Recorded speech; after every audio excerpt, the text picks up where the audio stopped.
Hello, hello. Uh, yeah. Shadowbringers. Postgame. Let's go. There's not a lot else to say besides that. I feel like I should have some sort of grand introduction or something, but no. We are into the postgame stuff tonight. I'm very excited about it. I'm also excited because I've been sick the last couple days, and tomorrow is when I finally get to break that sort of pseudo quarantine. Oh! You know what I should do? Since we finished Shadowbringers, I should watch the Shadowbringers demo. I really wish there was a way. We are almost at the point where this is the correct title screen. The entire time I've been playing, this title screen has blown out my ears and bugged the hell out of me. But we are almost at the point where I'm actually playing Endwalker. Alright. I really want to watch this real quick, just for my personal enjoyment. Oh god, this started with the war in Garlia. The war against the Garlean Empire. Garlemald, that's the country.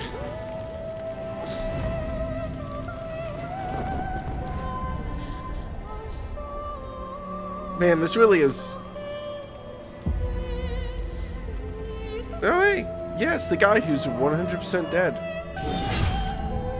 How many years have come and gone since that day?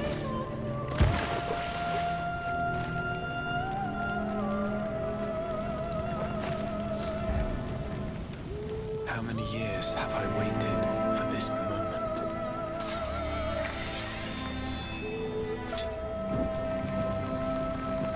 For the one that stood alone against the storm.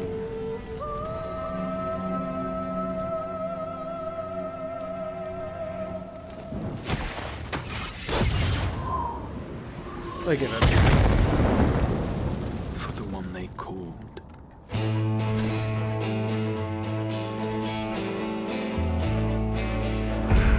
The warrior of light. Okay, that is a pretty fucking hype rock intro, but that is... okay. I still think this is really cute that they start with the Archer, which is the 1.0 class. That's so cute.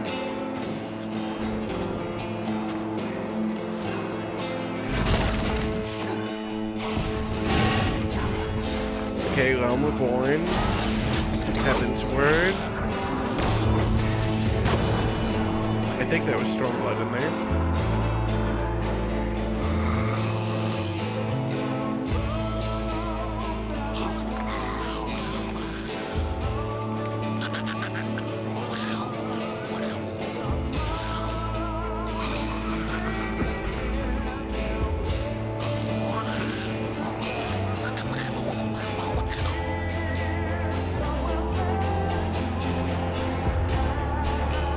Not really relevant, but I love Family Doozy.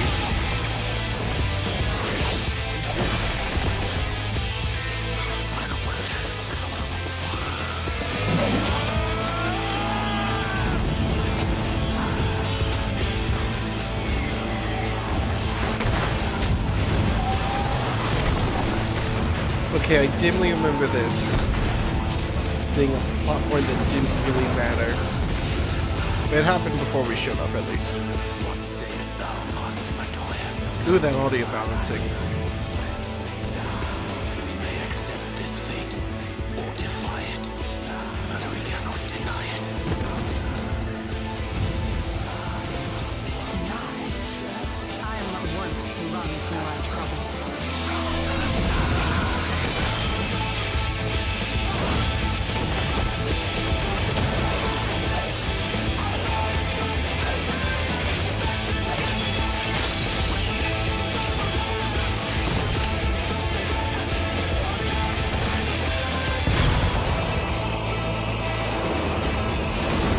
Have fun, guys. Until our friend returns, I will hold the line. Okay, and then there's Yolmor, yeah.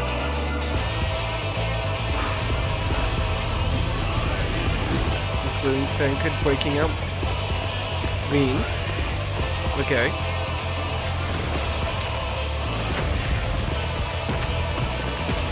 it's Valtteri's pet. Cute. This town certainly has changed. We've not at all for the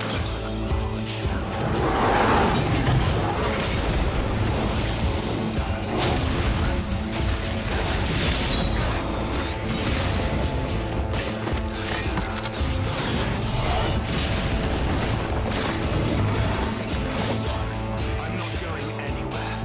I promise you, Infinia.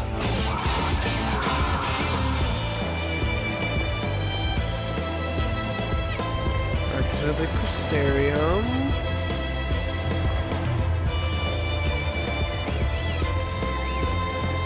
Oh yeah, they added the dances class with this expansion, didn't they? I forgot that.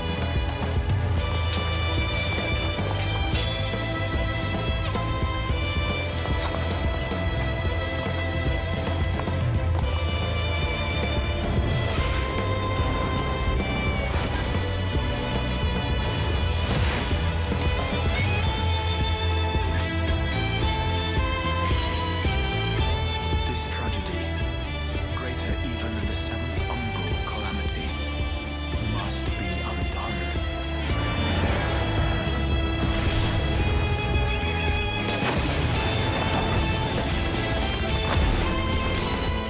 If history must be unwritten, let it be unwritten.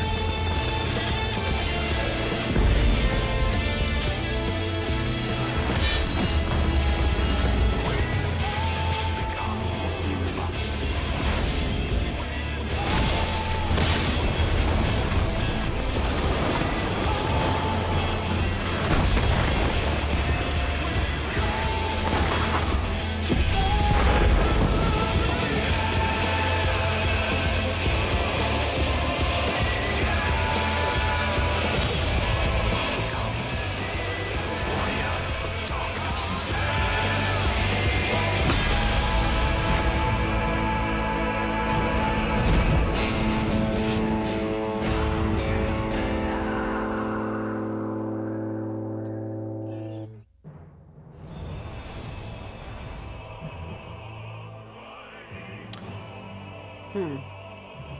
Okay, so the trailer slaps. It does actually make me think back on the expansion, because it makes me think about what it really means to be the Warrior of Darkness.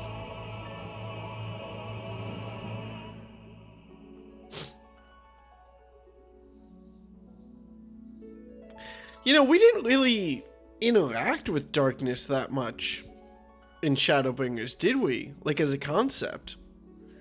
Which is something I didn't think about. We really just we absorbed excess light energy. But we as a we were called the Warrior of Darkness, yeah, but we still used Hydaelyn's blessing and power kind of to carry us through.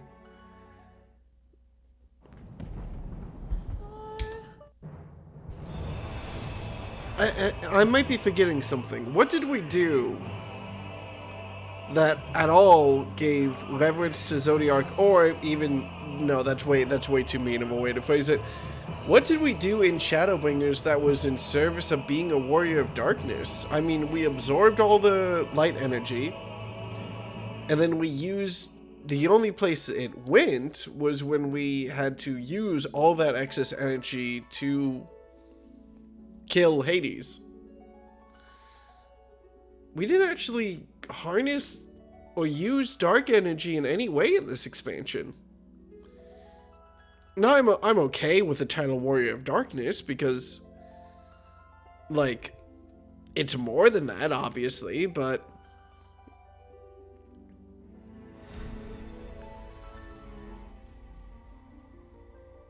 I didn't really realize how much we really don't interact with darkness in this expansion. We were the opposite element by taking away the extra... No, we just kind of absorbed all the excess ether. We didn't really... We didn't cancel it out or anything. We just kind of stored it.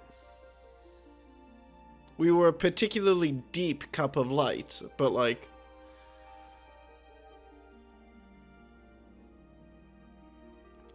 It's not like a giant cup of water is actually a cup of fire secretly. This isn't even like a criticism. Like, I'm totally cool with us being called the Warrior of Darkness in Shadowbringers. But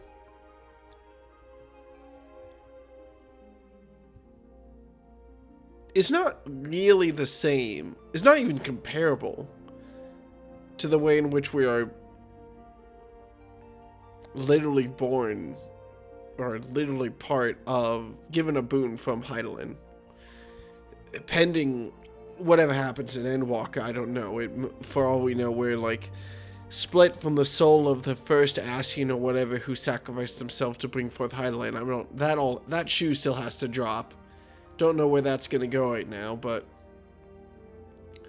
we were the only one who could only hold the Excess Light without changing toward ourselves. Yeah, because of Heidelin? Right? Really? I mean, especially if you take the ending of us killing Emmett Selk. Our Excess Light and his darkness canceled out. If we had any... Kind of implying that if we had any, like, that much darkness in us, it would have canceled out the light energy, not just been stored within us. We were still very much full of light energy. By nature. Still, that's the most, like, nitpicky, like, thing I can say.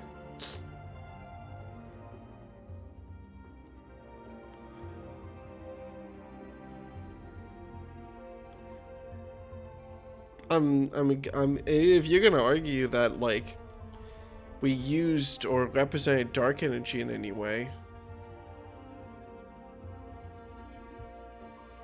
I'm gonna need, like, some sort of source. Like, we held a lot of excess light energy, but we never used or brought forth dark energy, you know. Anyway, yeah, it's a title, but it's very different from, like, a title in the way that we are the, quote, Warrior of Light in everything else. Does that make sense? Like, this isn't even a nitpick, it's just a thought bubble.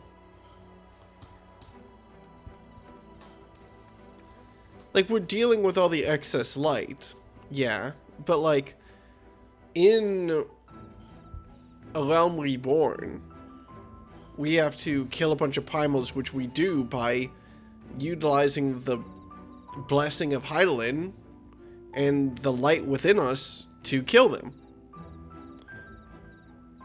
We don't, like, that's why we're the Warrior of Light in A Realm Reborn and further on, is because we're using the blessing of light. We don't have the blessing of dark in, like, the same way. It doesn't mean that like, yes, we had, it's so, I know what you mean when the Warriors of Light was a title originally bestowed upon the people from 1.0 that fought off the Great Calamity, and we can't picture their faces, we just remember glimmers of light, hence why we call them Warriors of Light. Yes, I know all that.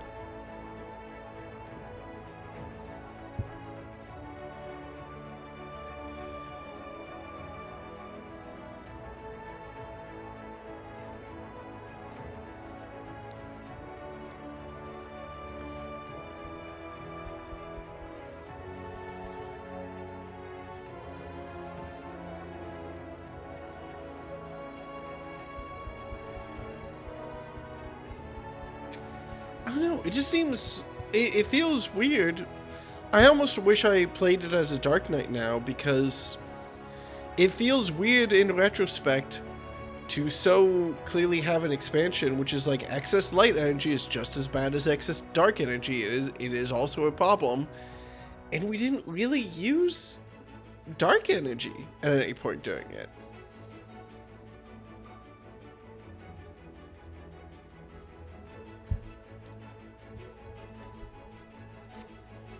Did we? Am I forgetting something? We killed the Light Wardens, and we are the only one who can store the light energy because we have the blessing of Heidelin.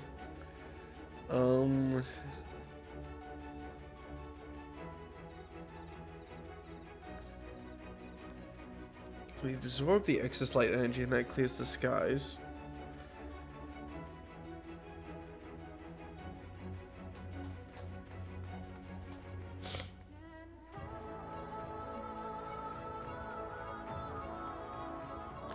Also, if you're white mage, you actually start using light-based attacks in this expect. That's cute. Alright, I'm getting bogged down. Let's go ahead and start on the actual expansion stuff, shall we? I'm excited for that.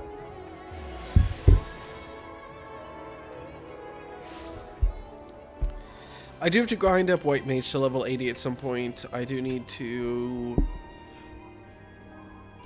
There's some other grind I want to do. I don't remember what it was. But I do need to get white mage up to level 80 at some point. That's for when we start Endwalker, though. Oh yeah, I need to play Sage. That's what I need to do. Which will wait for Endwalker, but before I start, like, the first Endwalker quest, I need to pick that up.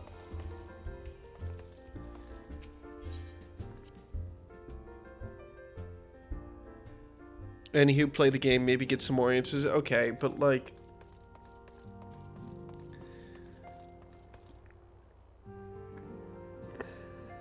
Maybe there'll be answers in the post-game quests.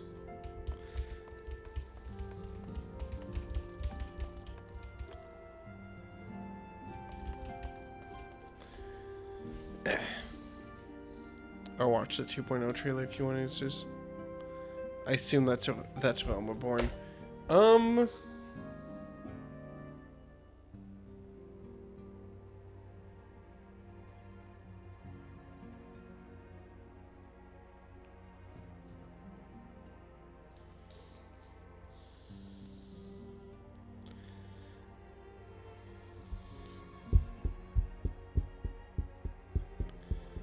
Charles also answered some questions. Yeah, but to do that, I need to finish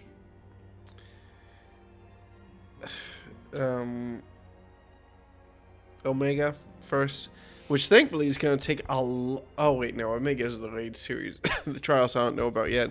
I also need to remember that I need to unlock the extremes for Stormblood at some point, which isn't 2 Sundays from now, but yeah, or 2 Saturdays from now, whatever. Alright, I have a lot of questions.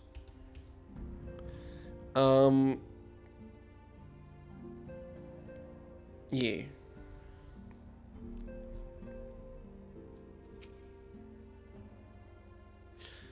What is still bugging me? There's something that's still bugging me.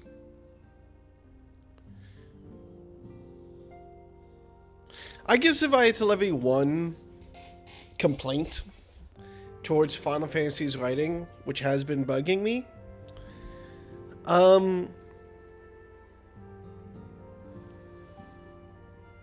it's how it only ever really wants to reveal how cool it is in retrospect. It's all these, ooh, you'll find out later moments, which are like, the joy in a lot of Final Fantasy's writing is learning about the lore and learning about the situations you're in. And I don't find as much joy in the suspense of that. And I think Shadowbringers kind of proves that. Because Shadowbringers, the actual plot, like what you were doing point to point, going from area to area and killing the Light Wardens for like 80% of it, was basically nothing. And like they don't really even do anything with like the war between Yulmore and the Crystarium.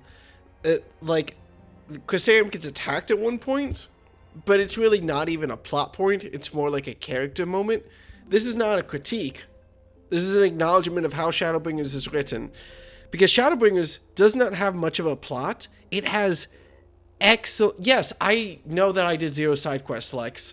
But the fact that they're side quests does not mean that they're required. I understand that if I get more context, stuff becomes more meaningful. The point that I have to say is that at some point, what I'm doing should be meaningful. And I think Shadowbringers did that excellently for like 80% of its runtime. I think that Shadowbringers, more than any other Final Fantasy expansion, was like the lore does not matter right now. These characters are in desperate situations, and you're just gonna have to deal with that. And you're gonna have to watch them struggle with that and grow. That was all. The lore does not matter to Reen's character progression. Reen as a character, you could swap out the lore for like 60 different things. It does not fucking matter. Why Reen is interesting and fun is because it's the thought of like giving up the old for something new. It's the thought of not letting the past, and especially the past of others, define you. That's why Reen is so fascinating. Reen is not fascinating because of who Minfilia is. Reen is fascinating because of the situations he's in. That's why whenever people are like, you'll learn about this later, you'll learn about this context later, I get like, honestly at this point, annoyed. Like, I don't give 2 fucks at this point. I cannot be bothered to ask about the side quest giving me more context or more lore. The characters are what I care about. That's why Shadowbringers was so good. And to be fair, Shadowbringers also, at the tail end, gave a lot of very good lore. My main critique of Shadowbringers is that last like 2 levels is really just kind of a lore dump to give you context about why Emmett Selk is interesting, more than letting him play in that space. Like, with Reen, comparing Reen's character arc to Emmett Selk's character arc, Reen's character arc is very interesting because they tell you what is going on with Reen, like, halfway through her story. And you know what's going on, and you know what Thancred's perspective is on it, and you get to see them play off each other and go to that acceptance point. Emmett Selk is a great character and very fascinating, and he gets more interesting once you know his lore, which makes him fun to talk about after the fact. But if I only got that Emmett Selk lore from side quests or from postgame, I would be very comfortable saying Emmett Selk is a bad character in Shadowbringers. He is a good character in Shadowbringers because he acts very well, and his final boss fight does have build up through like the last level where they like build him up. I'm not saying he had no build up, but it does kind of bug me how it's all backloaded to like the last level or 2 where they tell you why really Emmett Selk matters, and the first 8 levels are just like, It's a bad spy movie trope where they're like, something is going on, but we're not going to tell you until the very end, rather than good spy mysteries which actually scatter in the details in the middle of it. You have no fucking idea what's going on with Emmett Selk until the last level or 2. What's there is excellent. This is a nitpick, not a major structural complaint. This is a nitpick that they backload all the Emmett Selk stuff. If you tell me this gets interesting, if you go get this gets interesting in retrospect because this side quest expands in the lore, I instantly become disengaged. Because that's not a character thing. That's not a plot point that I care about. That is learning about the world, which is fascinating, and I love the world. And I love learning about the world in isolation. But if I have to do that in order to appreciate these things, then I become less interested. Now, to critique myself here, I'm asking world building questions and then going, what do you mean the world building questions that don't matter to the plot are answered in side quests that explain the lore? That's bullshit. I recognize the problem with my argument here. I understand that I'm being a little bit of an asshole here. I'm not gonna say that all of this is bad, but I admit that, like, I don't really care about spoilers for world building if it doesn't matter to the plot.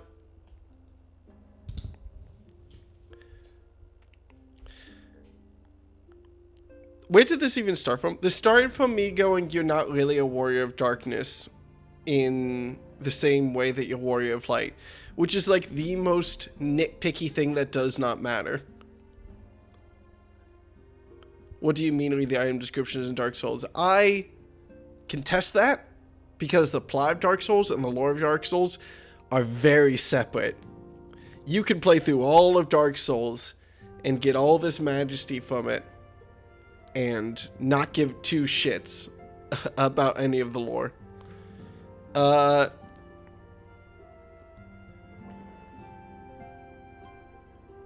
This is why what I said before was like, oh, it's the tiniest nitpick. Is that you don't really... It's not even nitpick. It's just an observation. This isn't even really a complaint. It's more of like a, oh yeah, huh. Do I like it? I kind of like it the more I think about it. Like the Warrior of Darkness being a title more than a mantra. It just kind of feels, watching the trailer, a little weird. About hyping you up of becoming the Warrior of Darkness. When, like, maybe I'm meant to reflect on it. No, because I was going to say maybe I'm supposed to reflect on the balance between light and dark and how Hydaelyn's blessing may in fact be one born of darkness in some way, since it's all ether energy. They have kind of very firmly defined light and dark as separate things, though. We don't really know what Hydaelyn's blessing is.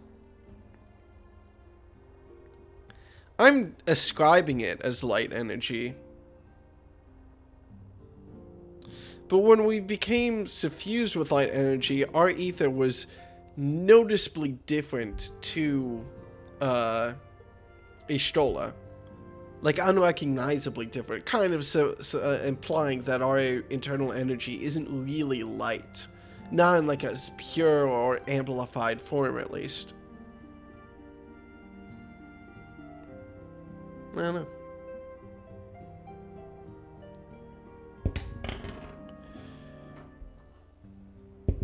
Warrior of Darkness is also from the time Arbok came to visit during Heavenwood patches.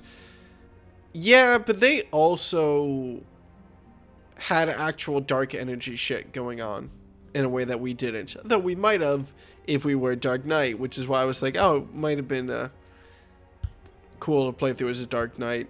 Do I regret not playing through as a Dark Knight? Not really. I don't actually know what the title class is of Dawn Trail, because I haven't watched the trailer yet. Out of curiosity, because this literally does not matter, what is the title class of Dawn Trail? For someone who has watched the trailer. Viper? Eh.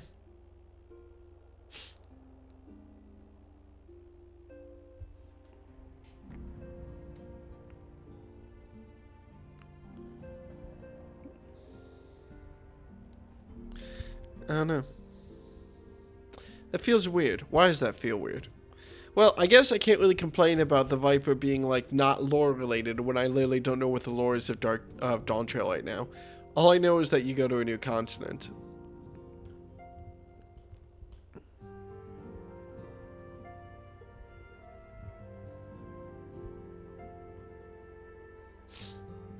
I think the main takeaway, though, from my little 10-minute rant here, is I'm pretty fucking tired of seeing smiley faces in the chat whenever I ask a lore-related question. One complaint I did have about the lighting in this game way back in A Realm Reborn, I think Heavensward is when I started complaining about it, is that, y'all, you can't keep fucking tricking me every 2 plot points. I'm tired of grand world revelations, and I know that we're going to just have more in Endwalker. But I'm fucking tired. Shadowbringers was great because of the character moments and the character writing, and I found the lore fascinating because I found the Assassins fascinating because that wasn't a twist, that was filling in a gap. I'm not excited for like any lore that is like actually Hydaelyn was Zodiark or some bullshit like that. I will just go like, oh my god, I can't give a fuck anymore. I really hope nothing like that happens. I really hope the light is just... I really hope at some point Final Fantasy doesn't go, the curtains were actually violet the whole time, and I'm like, fuck off. Alright. Let's go into the post-game. If this game tricks me one more time, I'm gonna blow a gasket. We have to get our new glam outfit, though, when we finish the post-game quest. That's gonna be fun. Alright. Decca! God, is it good to see you?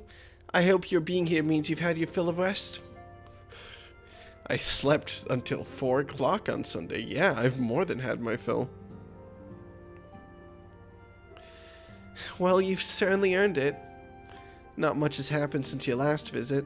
I had planned for you to meet that helper I told you about, but he refuses to answer his link pearl. I do hope he's alright.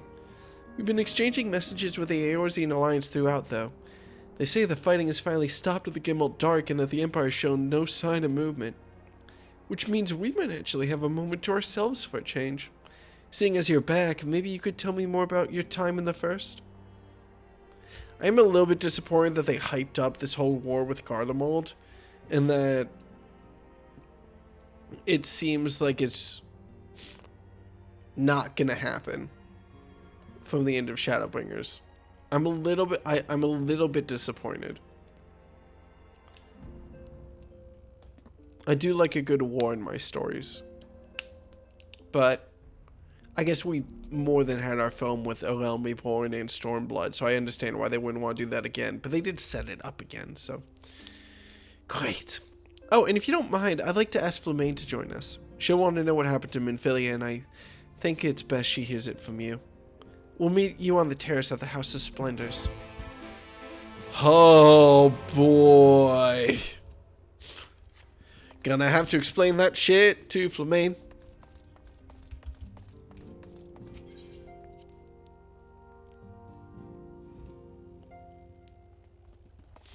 Okay, for my sanity though, we can all agree that Urianger tricking us in Shadowbringers was just kind of dumb, right? We can all agree that, like, it's the third time they pulled that shit. Like, come on, guys. Okay.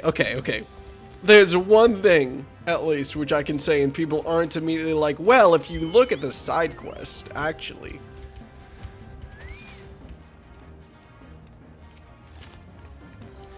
Decca, it has been too long. Tataro, oh my god, how do you pronounce this girl's name? Tataro did mention that I would be joining you, did she not?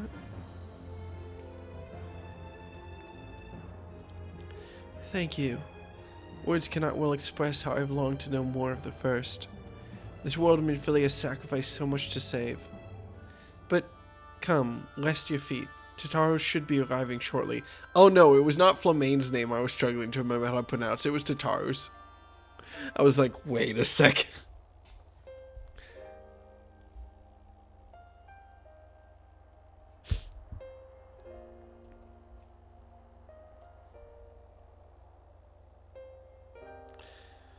Oh yeah, we're telling her her daughter blew up. That did happen, shit.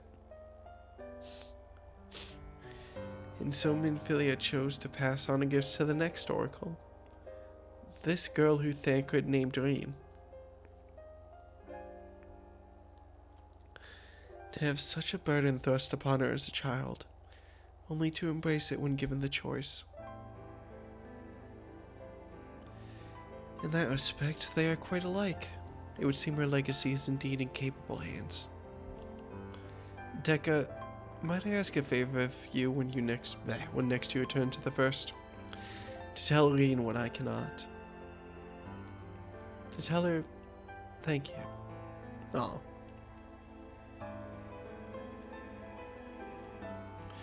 And I would offer thanks to you as well, for staying with her to the end.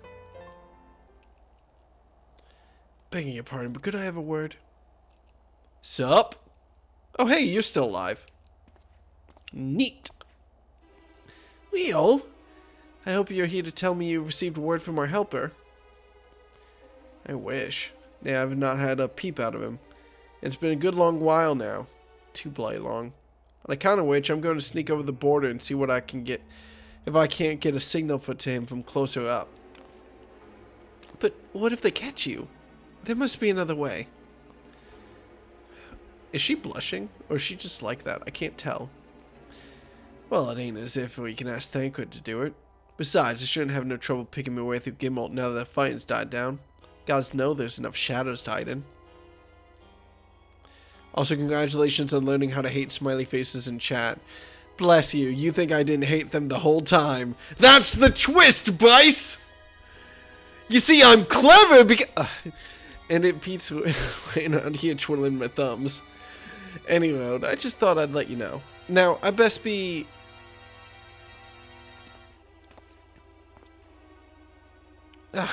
I nearly forgot.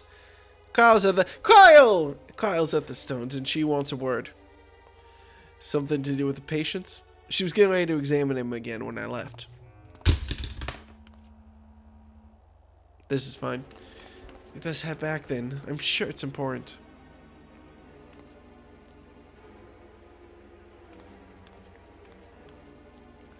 Bye, Flamane. Sorry you had to bury your daughter. Well, she exploded, so you don't have to do that. Goodbye!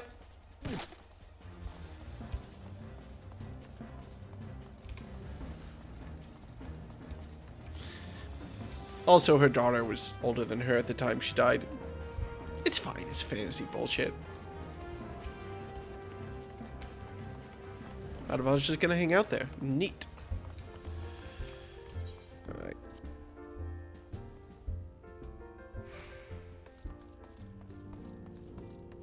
Oh, I wonder what's going on with their physical bodies. I know that something bad is going on right now, but it seems she's still examining them. Oh, I do hope it's nothing bad. Give me Kyle. Give me Kyle.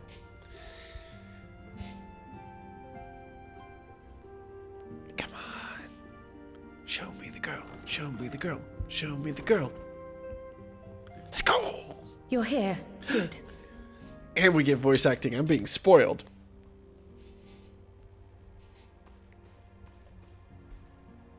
So, how are they?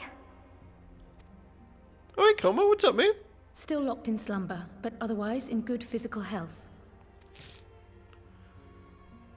For the present, at least. I didn't remember I had a name a thing, Redeem. For the present? Oh no, is something wrong with them? I'm afraid there may be. I summoned you after detecting faint signs of instability in Thancred's corporeal ether. But subsequent examination suggested all 5 might be affected. And when I examined them just now, my fears were confirmed. Did they change the reverb on those voice lines between Kyle's current voice line and her last one, or am I... Tellingly, the degree of instability varies between them. They did. Weird. Okay, it's just a weird line. Thancred exhibits the most notable signs, followed by Y'shtola and Urianger. The twins' ether, meanwhile, remains relatively stable, but there is a change there too if one knows to look for it. Makes sense. Thancred's been in there Hold the on. longest. Isn't that the order they were called away in? Yep. Indeed.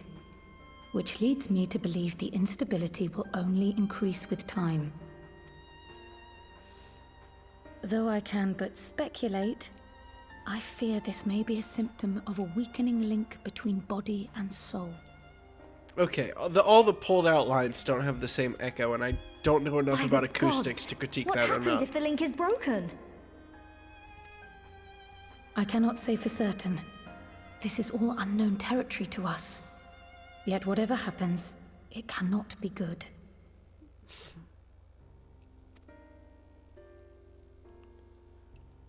When did Shadowbringers come out? You might be thinking of Mercifully, Endwalker. the instability is still only slight. And you may rest assured, Master Matoya and I will do everything in our power to keep it from worsening.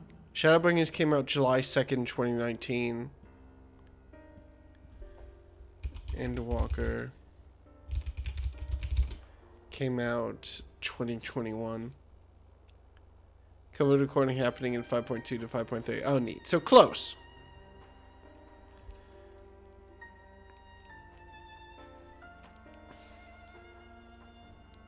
Be that as it may, it is imperative that you find a way to restore our friends' souls to their bodies.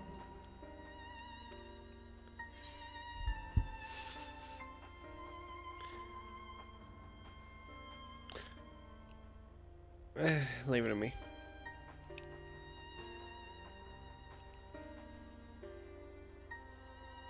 Thank you. But where's he even supposed to start? We had the greatest minds in the realm hunting high and low for an answer, and they ran out of places to look.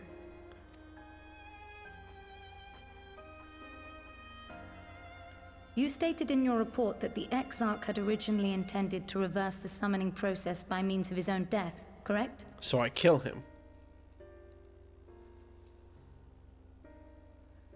Raha always was a reckless young fool, ready to die for the first righteous cause that came along. His plan might well have worked, but I for one am glad he never had the opportunity to see it through. Even if it does mean our friends must remain stranded a while longer. Does Kyle know? There is another way, I am sure of it. And the key lies with him, with the Exarch. Pray return to the First and apprise him and the others of the situation. We, meanwhile, will do what we can from here. And, if the fates are kind, we will have good news to share upon your return. I'm gonna be honest, I don't remember shit about Gahatia from Crystal Tower. I don't remember anything from the Crystal Tower. I did not know that Gahatia was a student of Baldursian.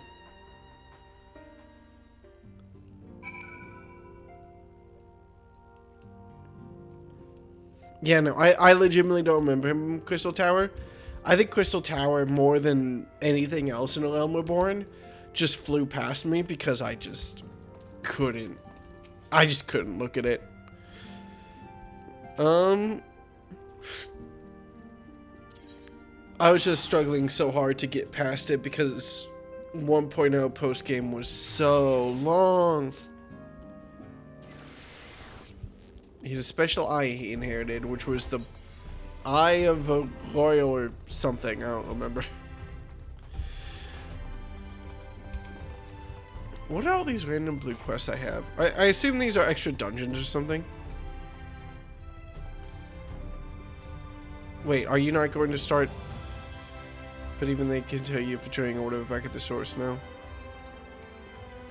I also have to see what the weather's like for myself. Come back and share my knowledge with these mortals by whispering it to them in their dreams. What? We do the same with the Skywalkers on the other side too. Everyone will get the same answers and they won't even know how they got them. Wouldn't that be grand? Your silence is all the approval I need. Off I go. What?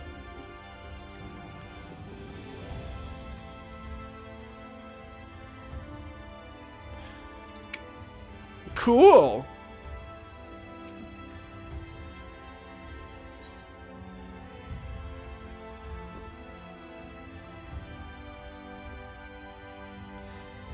That's cute, I think. Oh, it matters for fishing. Okay, that makes sense then, yeah. You need to have the fairies mess with people's dreams for fishing. That only makes sense.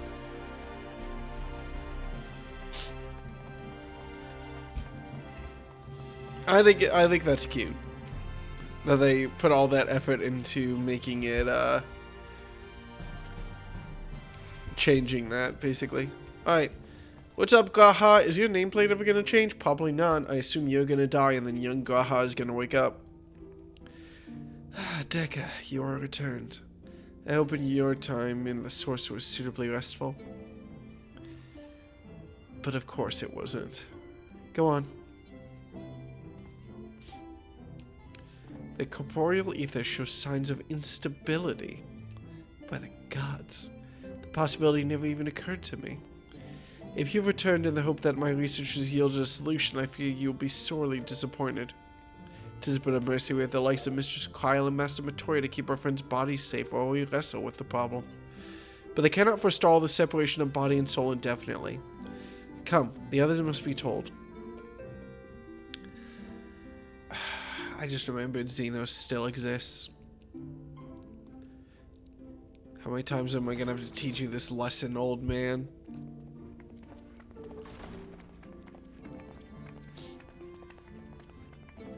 Oh. Sup, y'all? Your spirit might die. Sorry.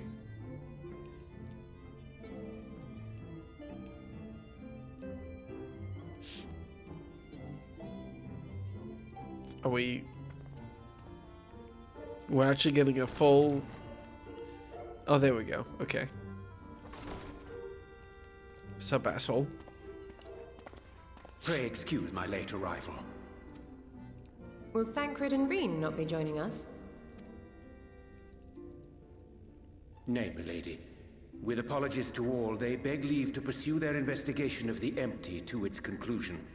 Should matters here demand their presence, however, they did assure me that they would make themselves available. Should I fast track completing the trials? Yes, of course. Then let us proceed.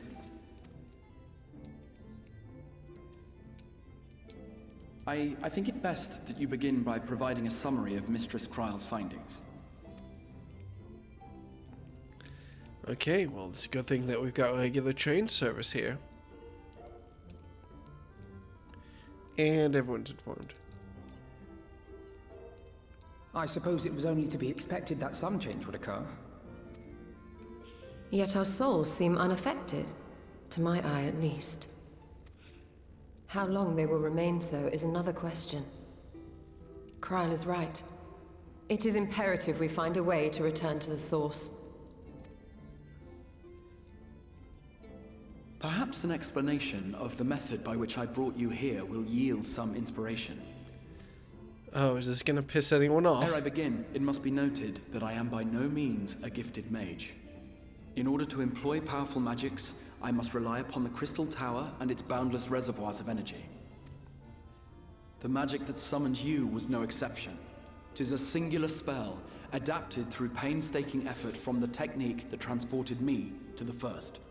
To use an analogy, it works by cutting a hole in the fabric of reality. A hole tailored to the object of summoning, through which it and it alone may pass unscathed.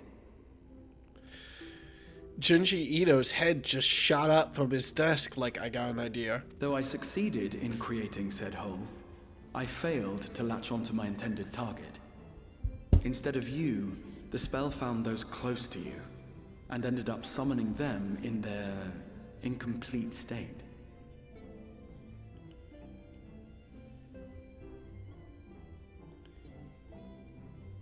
Sorry, I'm writing this down in my notes.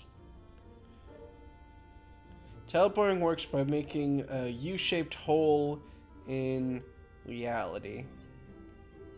Got it. Teleporting. Not any teleporting. I would not soon throw my life away, not after the lengths you and yours went to save it. And so long as I breathe, I will spare no effort to see you safely home. Don't collapse from a heart attack. Should all else fail, and your lives be at stake, there remains one sure method. I don't understand how Glaha dying would send us home. Are we gonna talk about that?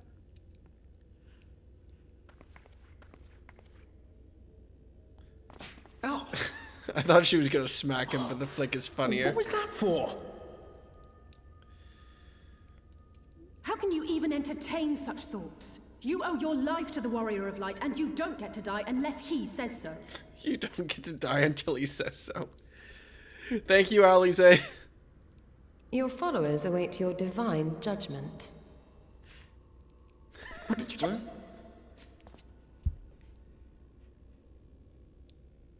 Okay, that's pretty good. If the two of you have finished, perhaps we could return to our discussion? Rather than dwelling upon the multiple failed attempts at transference, I think it would behoove us to focus on the solitary success. That's me. I would draw your attention to the fact that our friend can travel between worlds possessed not only of his body and soul, but his personal effects besides. This is no different from the teleportation magics to which we are all accustomed. Magics that allow for the transportation of those inanimate objects one considers to be an extension of oneself. Are you suggesting that simply by considering us his possessions, he could carry our souls back to the source upon his person? Well, it would be nice if things were that simple for a change. But vague notions of ownership seem a rather tenuous thing to stake our lives on. So much as a moment of doubt on his part, and we'd be left floating in the rift. Milady hath the right of it.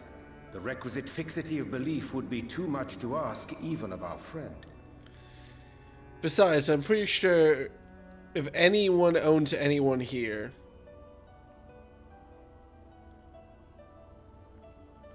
and I'm just gonna turn to Ishtola, and I'm going to click the continue dialogue button. Yet, were we to immure our souls within an object in his possession, mayhap then our safe passage could be assured. No.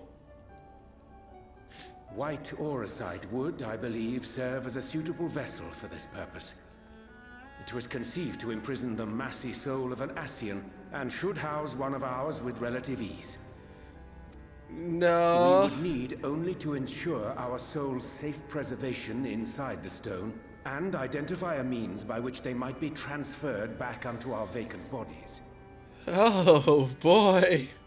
Soul preservation and transference. I believe I know of someone who may be able to assist us. On the far shore of the source, there stands a great palace built by the elves. It was forsaken in the wake of the flood, but a certain Numo chose to make their home there soon after. Though they have long lived as a recluse, they once occupied a place of honor in Verbert's royal court, and it is said that none in all of Norvrant is more knowledgeable than they on matters of the soul. Well, I've no objection to seeking a helping hand, but if they've gone to such lengths to hide themselves away from the world, what makes you think they'd be willing to lend us one?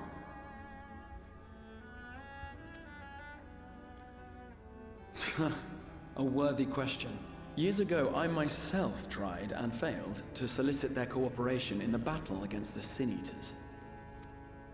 No sooner had I begun to make my plea than they unleashed a swarm of their familiars upon me. So I just gotta kill all their familiars. Unlike me, however, you have curried favor with the Fae folk. By that merit alone, I am hopeful that they would grant you an audience. They may still be inclined to turn you away, of course, but if their knowledge might feasibly facilitate your return home, we have to try.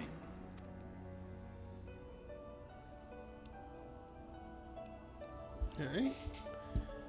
We get to reverse acid our friends back to the source. Yeah, that scares me. That scares me quite a lot. Uh-oh. I get to be scared now, right? I feel worried. I'm sure it'll be fine. I'm sure it might be fine.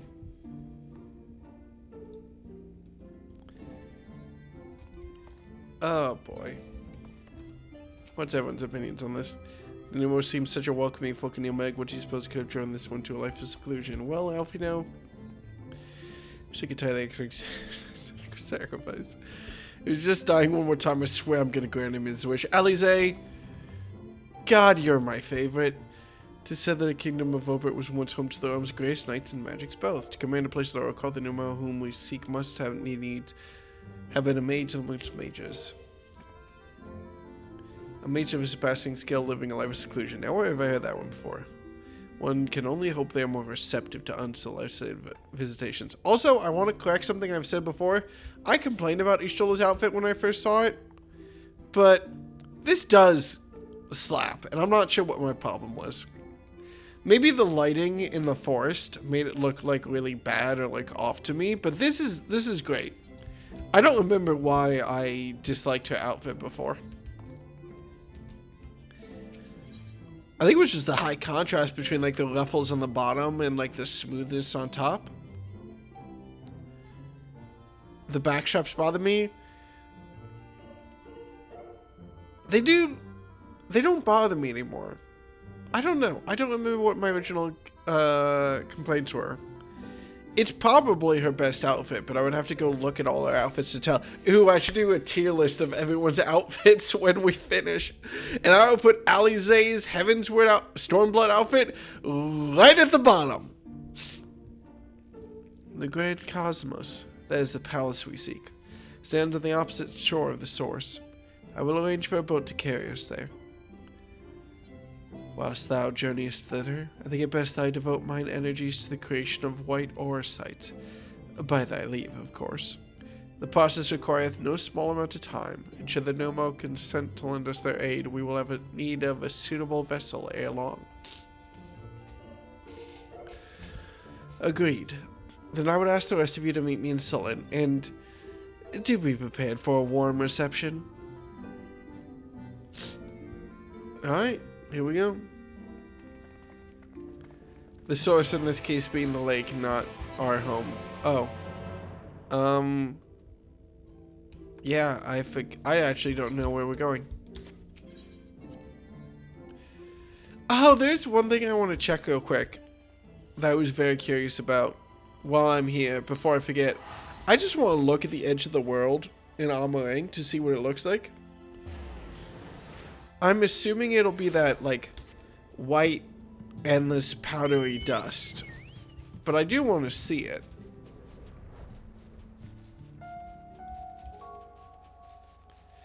Oh, they did change it properly. Oh, no, that looks the same. Okay, I'm not sure what I was expecting. It looks pretty much the same. I'm pretty sure they didn't change it.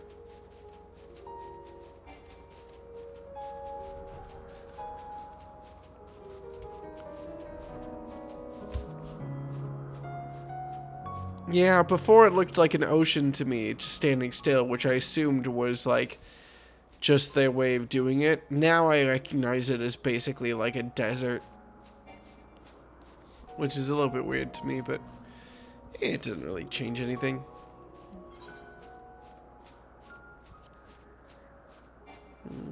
Yeah. The lakeland is named for is called the Source. I honestly just assumed it was the ocean. I forgot it was called the Source, though. Yes, I still haven't gone up there.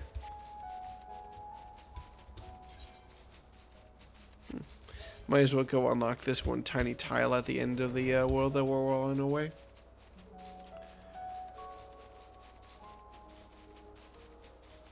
Yeah, I didn't know that this was called the Source. I mean, fair. But I never knew. To be fair, we also haven't really done anything in Lakeland's surrounding area. The only stuff we've really done is basically on this path back and forth from the guard outpost. And you see how exactly much that's carried. We went down here to go to Amarang. And we went over here to exit. But I guess that's basically the entire map besides this northern bit. Did we even dive into the water here? I'm not sure we did, no. I don't know, now I'm paranoid. I'm like, what did I forget about during my, like, 3-month break?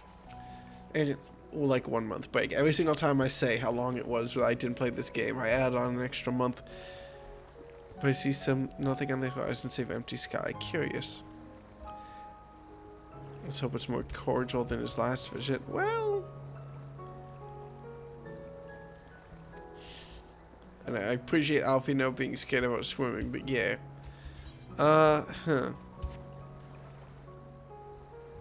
Yeah, what's the plan, Exarch? Tell me what I'm doing. Oh, this music went to 100 real quick. As I told you before, I had scarcely set foot on the palace grounds when I was set upon by our host familiars, and I expect our reception today be no different. Which is why I propose that we march to the main gate, weapons drawn. I'm sorry, but are we not here to petition for assistance? You can't honestly think barging in looking for a fight is going to persuade them. Actually, I believe the Exarch may have the right of it. They have no doubt poured a great deal of time and energy into those creations. Were I them, I should be most interested to meet those who could overcome my defenses. As would any true seeker of knowledge, and there is little we can say or do to convince them that to help us if we know nothing of their character, nor less why they chose to hide themselves from the world. I'm doing my best. But if we can seize their interest, mayhap we can earn ourselves an audience. You got it. I'll kick their ass. I don't know why the Exarch going like this is so cute to me. Weapons drawn it is, then. Though I must say, Exarch, you certainly seem to be enjoying all of this.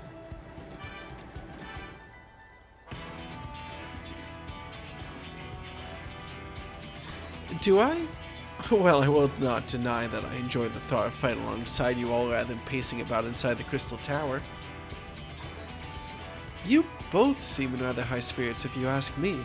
Not that I'm surprised. Your moods invariably improve when Decca is around. What exactly are you implying? It's okay. It's okay. We can go get ice cream later, Alize. He averted a calamity, and the light which seemed destined to consume him has been extinguished. It is only natural that we be pleased to see him. Yes, well, you will have plenty of time to celebrate his good health after we've finished here.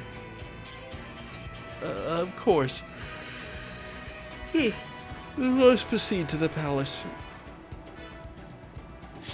I wonder if I just mainlined the main story quest, how long it would take me to go through New Game Plus. Wait, this is a dungeon? Oh! Oh, I didn't expect that. Huh.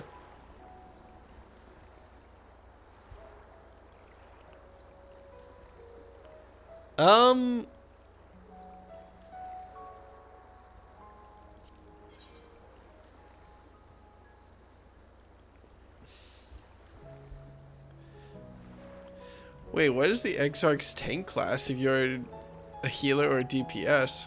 That's very funny.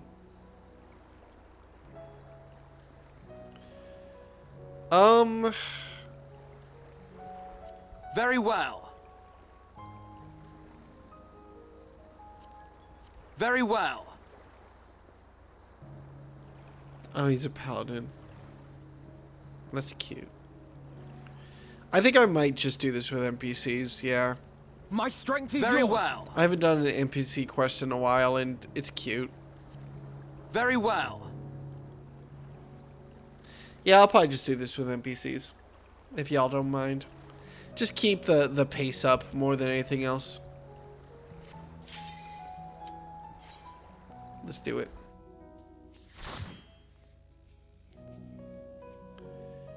Alfie knows bad at them. He's trying his best. His best might be bad, but he's trying his best. Sup? Oh, I do not like your eyes.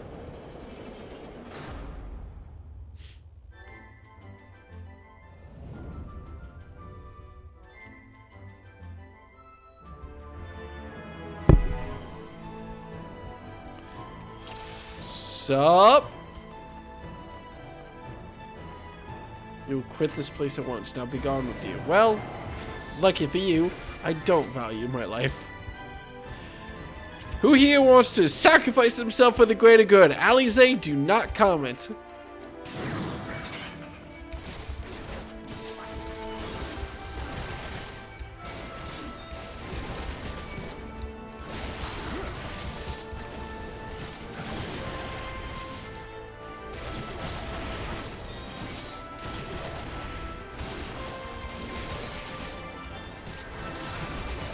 I should probably actually focus on doing mitigations and everything optimally, even if, or more so especially because we've got Alfie Nerd.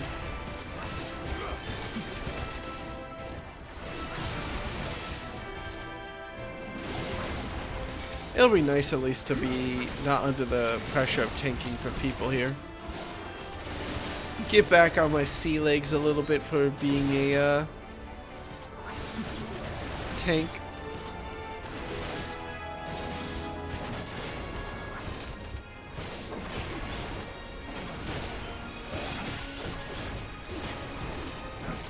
I think with just two people, Oh, I did this math at some point. I forget where exactly it became optimal. No, with 2 people it was optimal to do my AoE, but with most DPS classes it's optimal with 2 people to do my single target stuff. Bo gets out healed by a level 90 Arcanist. Oh, shit. I need to pay attention. I do think it's very funny that they, oh wait, no, not that way. I do think it's very funny that they, absolutely do not account for the fact that you're playing through NPCs and still spawn gear for every possible class.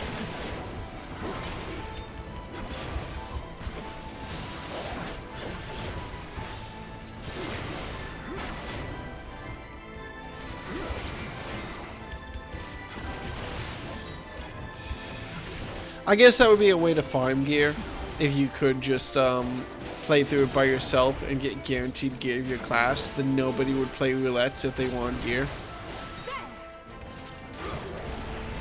So I understand why they do it, actually. Frustrating as I might personally find it as someone who isn't trying to optimize the situation, yeah, no, I totally get it. Where's my extra dialogue? Swish and flick my lovelies. Am I gonna fight the booms? I think Alice just said something and I missed it.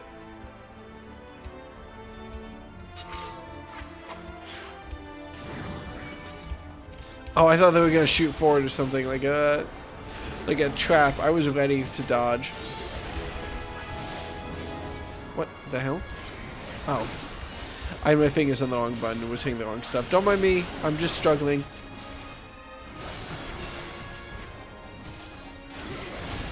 I don't know. I'm just excited to be here. I'm very relaxed right now.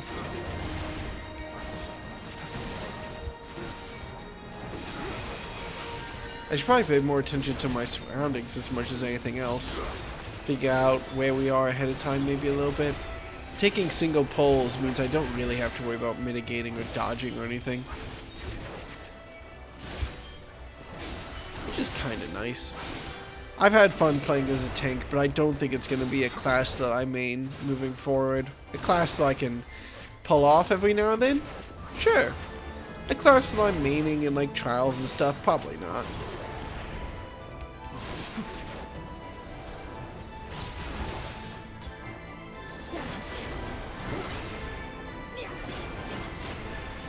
The Gunbreaker has been a delight to play with.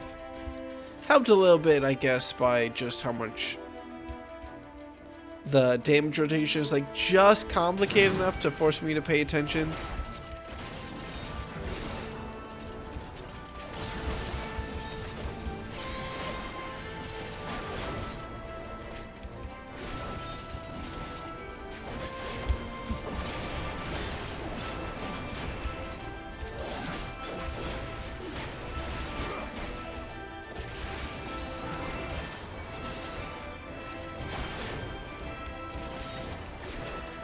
The random get also motivates you to multi-class like a good warrior play you are. Yeah. I'm not even a fucking archer. I'm a goddamn lie. How am I supposed to be the true warrior of light if I don't have a class as a archer, warrior,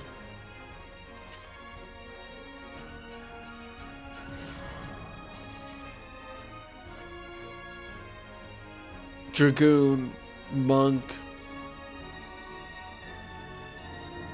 samurai, and dark knight. Yeah, that's them.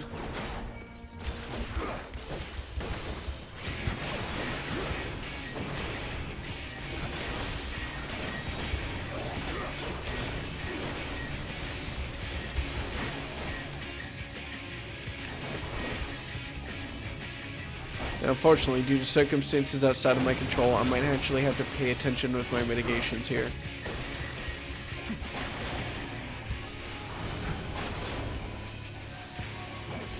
Should I be worried about those brooms?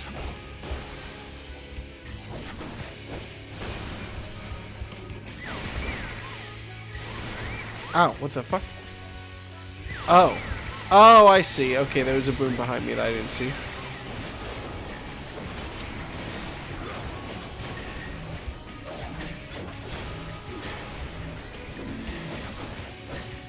Decrease their magical damage to help with the everyone's stuff. Put on my mitigation myself.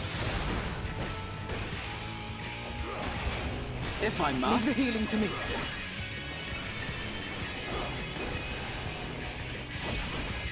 Oh fuck, I didn't. No, I have my mitigation up anyway. I'm good.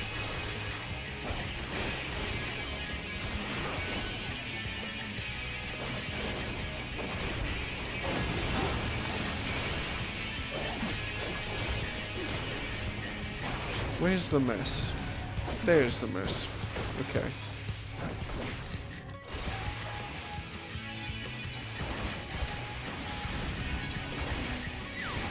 Nope. Oh, I got a little bit too close. The hitbox on that is a little bit wider than I thought. The time has come. It's fine.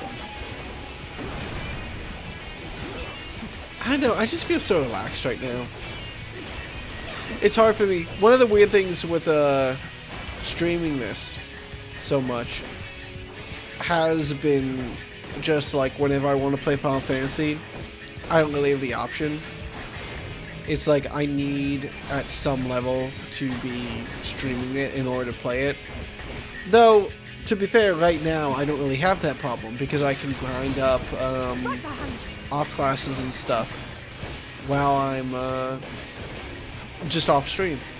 That's probably something I will do at some point, is just go through like White Mage and bring it up to level 80 and do all the job quests and stuff off stream.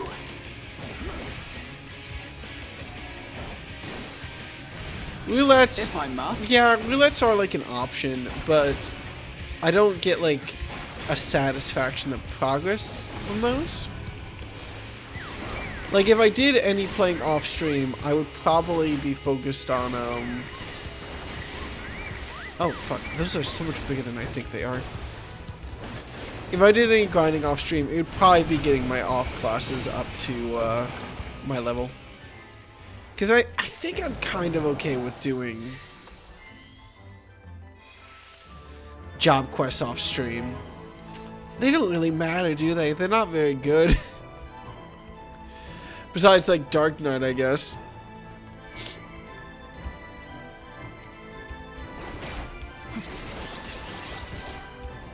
Alright, Alfino, we're gonna push you. I've decided. You want to be a big boy healer? Let's make you a big boy healer.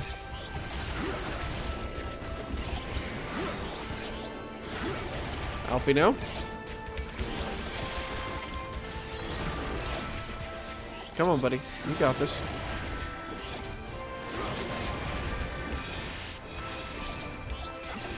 I might regret my actions here.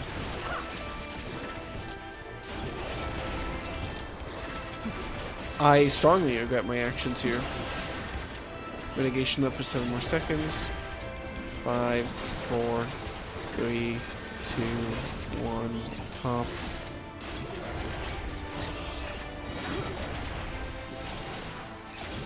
Not that many mitigations left. Not that many mitigations left.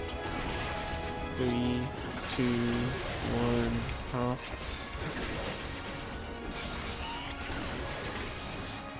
I think we're fine.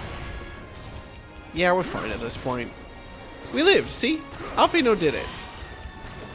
Well, we haven't actually ended the fight yet. So some attention must be paid.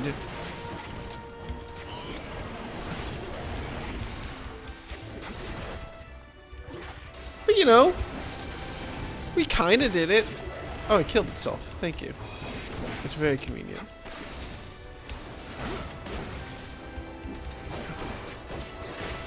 I'm now out of mitigations though, so I really hope that we win this fight. Yeah, we're fine. Was there ever any doubt?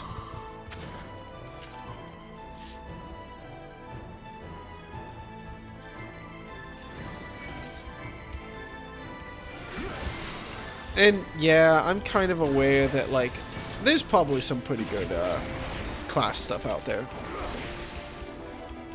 But at the same time, I don't know how much more I have to say about a lot of the stuff, a lot of the class stuff. It doesn't interest me as much as the main plot. I don't know. I probably would have. This would have gone very differently if I didn't sleep Wrath of yesterday. Because at like 1 or 2, I was like, oh man, I'm taking the day off sick. I could totally grind up White Mage to like level 80 right now and have that done for if and when I need it on stream. Hell, I don't remember if previous times playing the game I played. Didn't I do the Stormblood post game as a White Mage? Do I remember that correctly? So it wouldn't exactly be wrong of me or inconsistent of me to play as a White Mage. But I have to go back and check.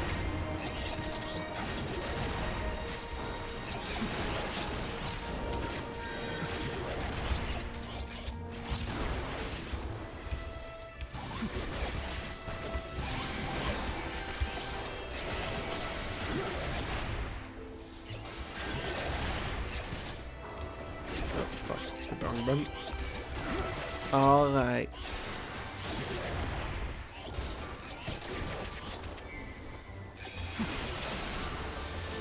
I don't know. It also is going to be very weird because as excited as I am to play Sage, it does make me nervous to main a healer again for an expansion. Not just for any expansion, but for the most recent content.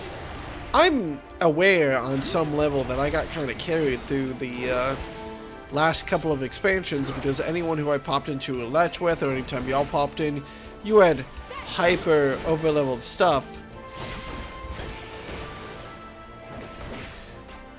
And I don't know exactly how much of it gets balanced out, like going back to old content.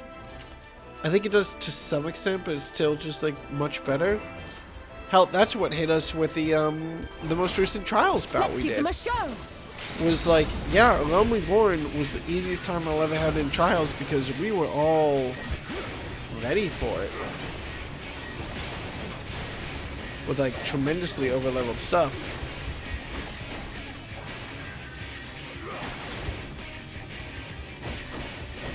Three, two, one.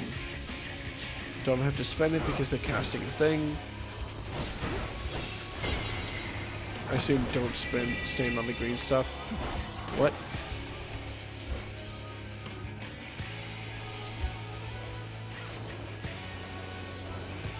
Drop. I did the thing. Somehow? Neat.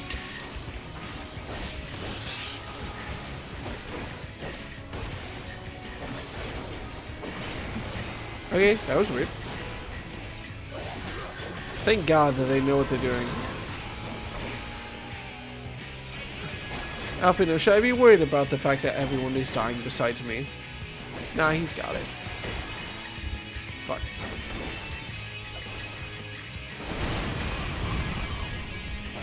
If I must.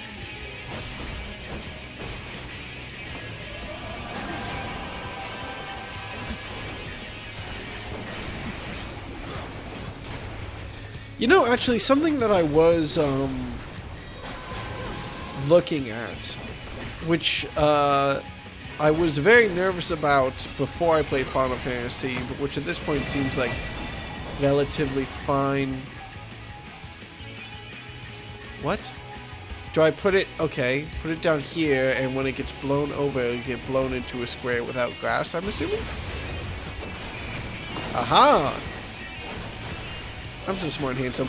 Something that I was very much worried about, though, before getting into Final Fantasy XIV. Just before I started stream, I was watching a Dan Olsen video called Why It's Rude to Suck at World of Warcraft. And something that even a lot of endgame content gets into that I was very scared of in World of Warcraft is sort of this social pressure to grind for the best equipment, not just for the sake of completion, but to a point beyond that, almost as if a level of social contract, like it's disrespectful to other people if you don't put in the time to grind to get like marginal benefits for gear that really doesn't matter. I'm pretty happy that hasn't hit in the same way in Final Fantasy, because it's something that I was kind of worried about. Even though on some level, it seems like the type of play that I kind of want to engage in, or which it's wrong for me to say I want to engage in it. I think I just find it kind of fascinating, that level of optimization. Though I admit to being the player in like D&D or something that builds an unoptimal character on purpose. One of my fondest characters If I must. that I look back on was my brother was running a Bachelor one-shot where the concept was that we were on the show The Bachelor together and we all had to make a character for it. And my character was named like John Doe, and he was a human fighter with like a 10 in every stat. And I just roleplayed him as like the most neutral, boring guy, and I had a grand time. I will make stupid role-playing decisions. Though, admittedly, World of Warcraft, D&D, way more than Final Fantasy, has a lot of room in it for silly stuff. Because it has a lot more game mechanics centered around roleplay. Much to the complaint of people who are like us, everything is gamified in D&D. You done the Final Fantasy 16 collab quest yet? I forgot. Oh,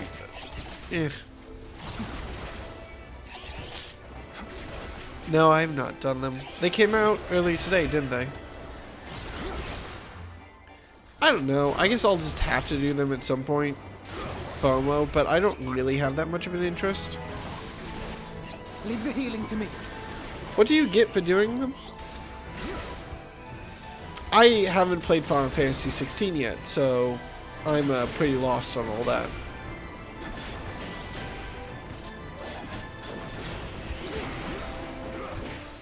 Little do I know if I'm ever going to play Final Fantasy 14. You get a dog mount? Well, that's nice. I'm always for more dogs.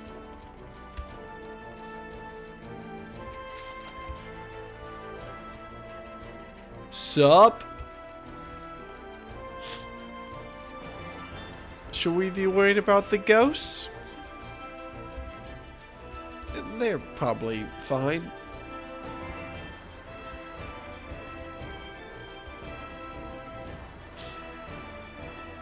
Ooh, what are all these paintings on the wall? Oh, okay, no thanks. Wait a second. What the fuck? Are these? Okay, no, sorry. For a fraction of a second, I thought that they were the knights from Heaven's Word. Alfino, you got me, buddy? Alfino's got me.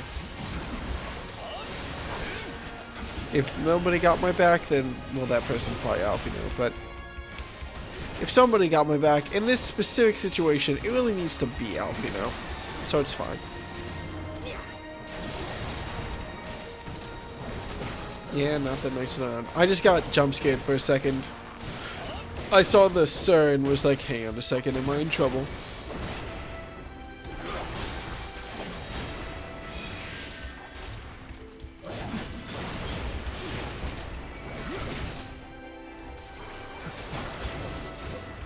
At least nice that I don't really have to worry about mitigations as much right now.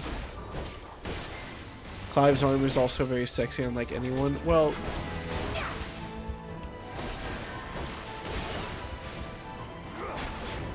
I have a chance.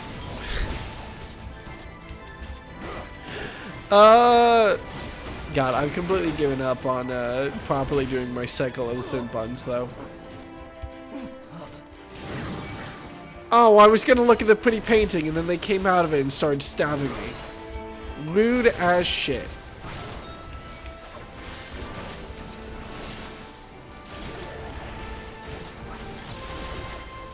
Who's everyone hammering anyway? I think they're hitting the boss.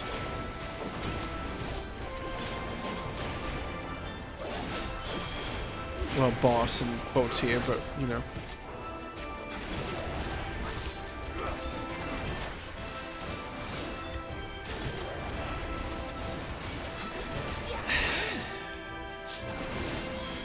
Oh no! Oh, I exploded. Oh god, I exploded. Alvino? Alvino's got me. I absolutely was not looking. I'm just having fun hitting the colored buttons at this point. I'm curious about where we are. I wasn't actually paying attention to like where I should probably start using mitigation, shouldn't I? It's fine. I kind of just want to not, so I have them all up when the boss comes. It's absolutely not what you're supposed to do, but whatever. We're not hurting for time, and Alfino's got me at this point, assuming I don't get hit by any more of these giant fuck-off attacks. Which, given me, is kind of an assumption, but I feel confident in him.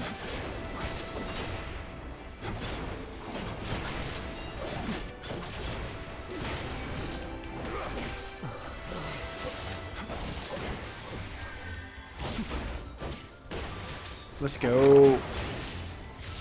Oh my god, I'm totally gonna waste our limit break at the final boss too, because I never get to limit break and I just think it would be fun. Huh. I was trying to think of a shining quote, but I couldn't think of one in time.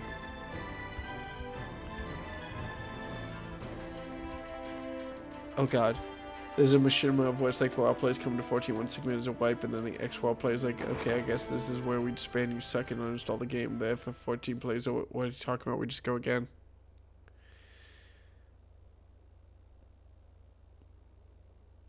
Oh, you were selling these all long enough. Come, Lucas.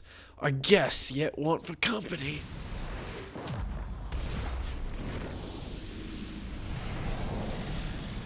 It's a dungeon boss that has to be sexy. Wow, I can't believe they just made a hunk version of the elementals from Skyrim. Am I wrong? I don't feel like I'm very wrong right here. That's just a hunk version of the elementals from Skyrim. Their curiosity, but their tension as well. Cute. Oh man, I can interact with the drapery and the piano and the stool. I have no idea what the fuck this boss is gonna be like, but I'm in for it. If we pull back the drapes on them, are they gonna start taking damage? Are they a gamer?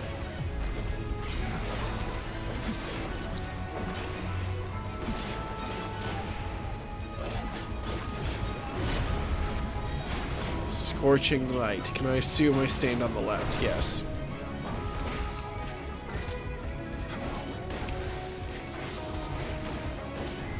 I've otherworldly heat spread out. Okay, fair. Ow. If I must. Do I have a tank? Oh, I have a mitigation up for 4 more seconds, 3 more seconds. Yeah, I'm fine. Oh, fuck, I had the wrong button.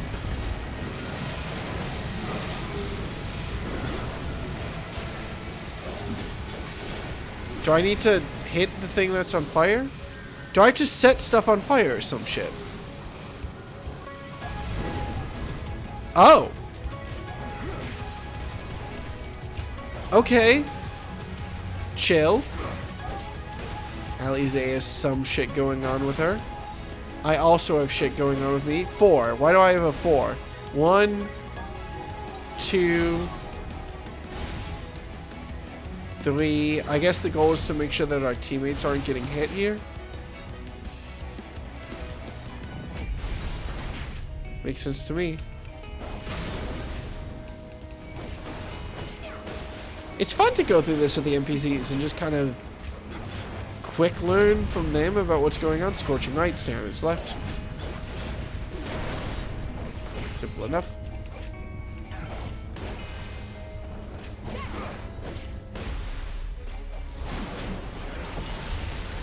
Okay, that's just a whole thing. There's a bunch of chandeliers, and it's gonna set us on fire again, and then we just burn stuff.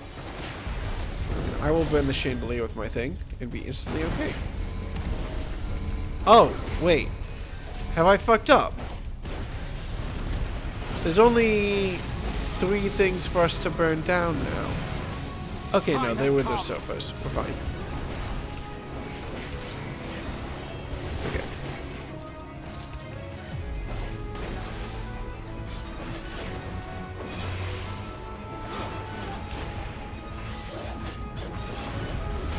Scorching right.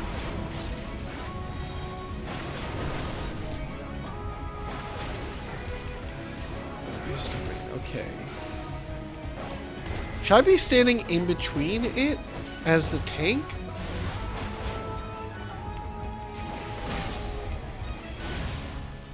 No, it doesn't really seem to do anything. I assume I just want to be as far away as possible to minimize damage.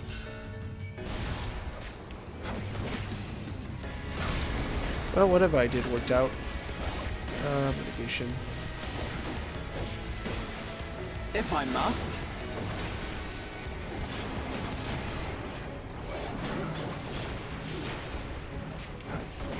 Oh shit, no, I will not stand to not. Okay.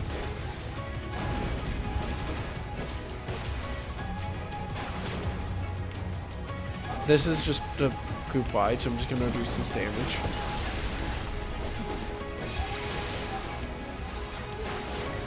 You underestimate me! There'll be nothing left of you but a smoking crater! Did I just hit limit break accidentally? I didn't actually mean to do that. I totally did. Whoops.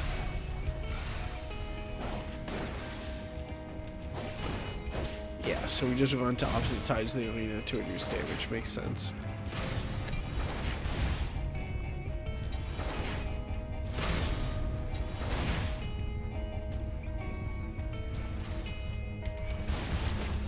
The time has come.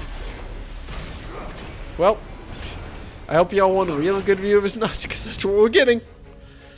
It's always Ali's every damn time. I think I used the, I'm pretty sure I used my, limit break there. Whoops. The only time I will ever use my limit break is a tank. Accidentally. Actually, if anything, that's a pretty good reason for me to move the limit break button, because it's like in between my damage over time spells. I just accidentally thumbed it.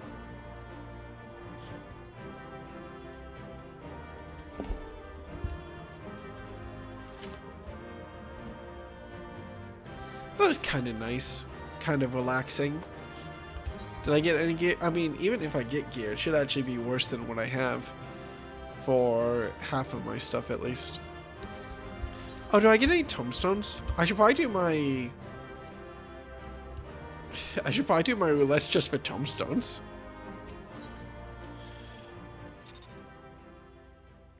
Going through that real quick.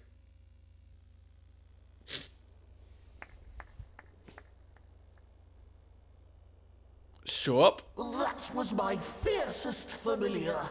Oh, impressive. Do you have a cold? Because I have a cold, which means I could voice act for you perfectly.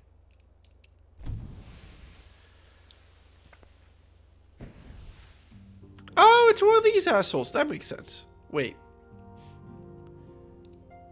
Okay, yeah.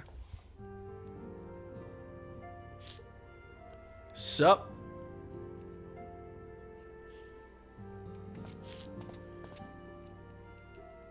Backlogue, 'tis good to see you again after all these years. And judging by your vigorous greeting, I dare say the feeling is mutual. To be sure, a simple shake of the hand would have sufficed by way of welcome, but I shan't complain. But you must be wondering as to the purpose of our visit. We come to beg your assistance in a most urgent matter. Shake? Beg? Our comrades' very souls are in danger. If we are to save them, we will need the benefit of your unsurpassed knowledge on the matter. Please, will you not sit and hear our plea? Oh my... Oh, how dare you! How dare you speak thus in my presence! It was to escape such words of temptation that I hid myself from the world of men. You are sinners, one and all, and I swore never again to have any part in your affairs. I can only imagine what terrible events forced you into a life of seclusion. But I know that the Numo are a good and noble folk. Oh, Alfino. Oh no! Why did I actually hit right click? Oh, I missed it. Oh, I was so ready for Alfino's line. Damn it. Yeah, I saw the heal.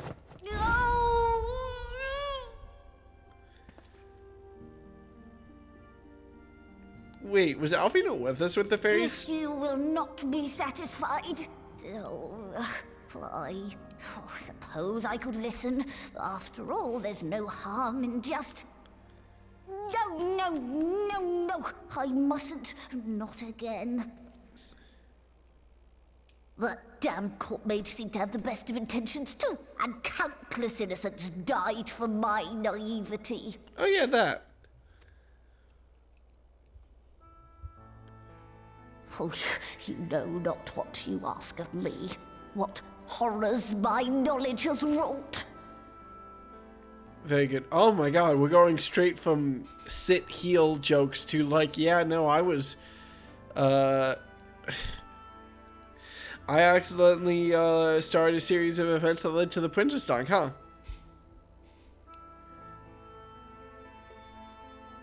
You mean the magical plague of Vobert? Something I know about, because I did a thing. I almost picked lie down. You know of the plague? But I do know of this. You know how dangerous soulcraft can be. Instead of saving your friends, you risk damning them. Are you sure you're willing to take that chance? Not really? Nope, nope, he nodded. No. No.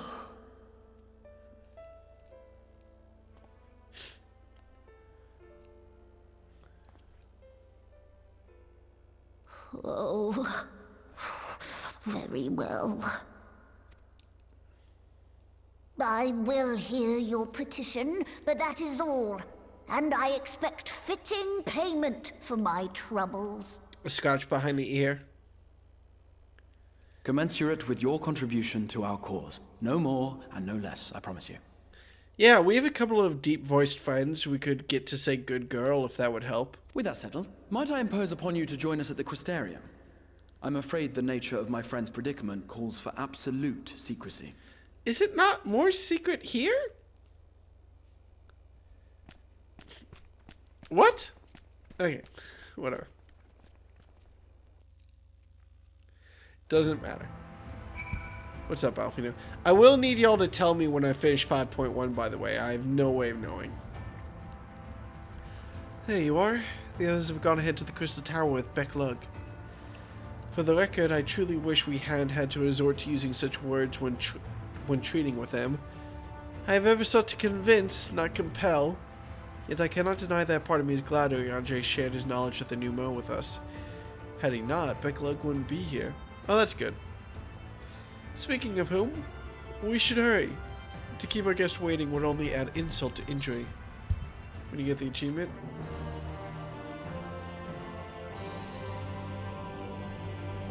You may now enter the Grand Cosmos with the... Okay, yeah.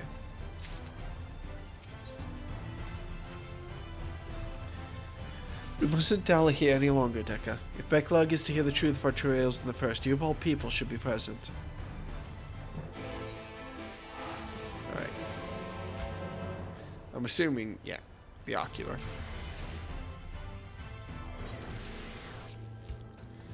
Good to know. Because now I know that I need to go through all of the raids real quick. For Stormblood and for Shadowbringers, if I'm getting your implications correctly, before I do 5.2. Which is going to be a lot of content.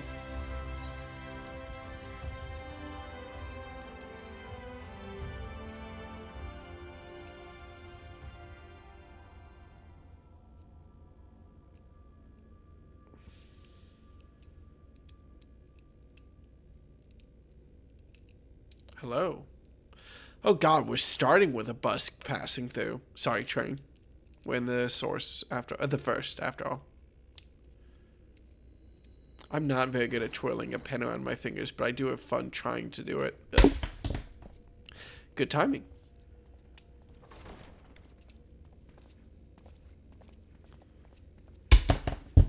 I will keep doing it until I stop fucking up. You mean to tell me not only that the return of night was your doing, but that you hail from another world as well? Yeah, that's a pretty good summary of the plot. Everything we told you, of the source, the shards, the 7 umbral calamities, all of it is true. I realize how fantastical it sounds, and I would not blame you for doubting our testimony. But given your expertise, you must surely have noted the peculiar nature of them. Any other time and I would have dismissed your stories as balderdash and flummery. But upon closer inspection, 'tis plain their souls are far denser than is normal, and that they do not possess true bodies. Save you. Your body is your own. Thanks. And your soul is the densest of them all. Thanks.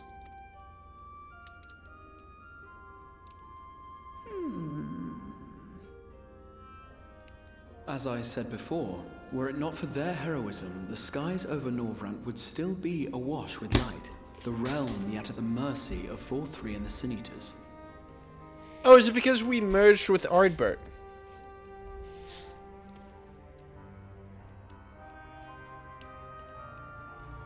After all they have done for our home, seeing them safely back to their own, it seems the very least we can do.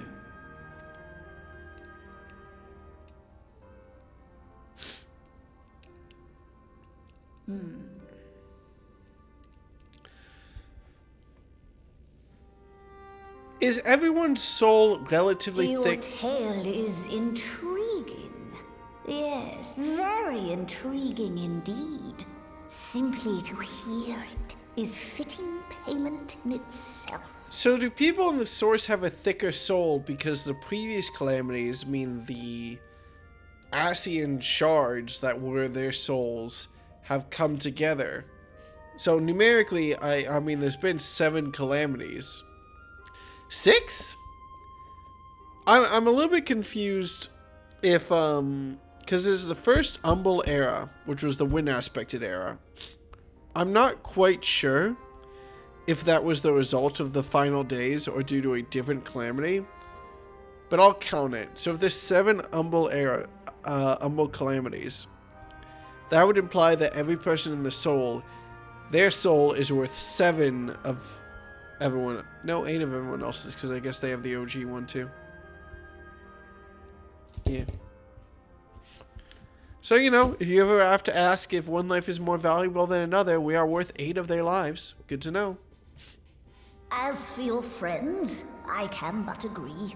Their valorous deeds on behalf of Norvrant are deserving of recognition, of their own fitting payment.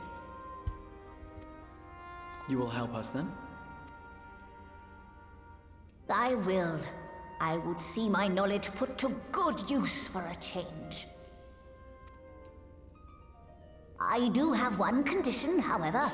I am not the spry young Numo I once was. As such, I will require assistance in my fieldwork and testing. I would expect no less.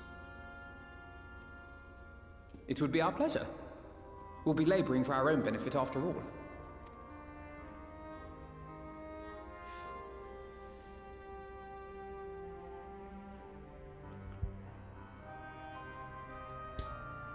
How nice.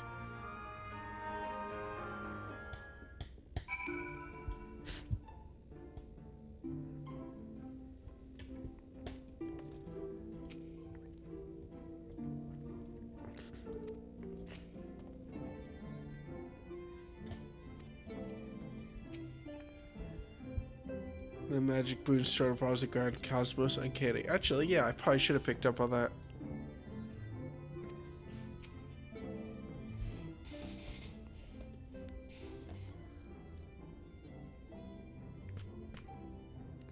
You have spun quite a tale. I want to go more nasally for this voice, but I'm pretty sure if I do it, I will just explode all over my desk. You have spun quite a tale. But tell me, have you given any thought as to how you might return to your world? And then a train passes through. Nice.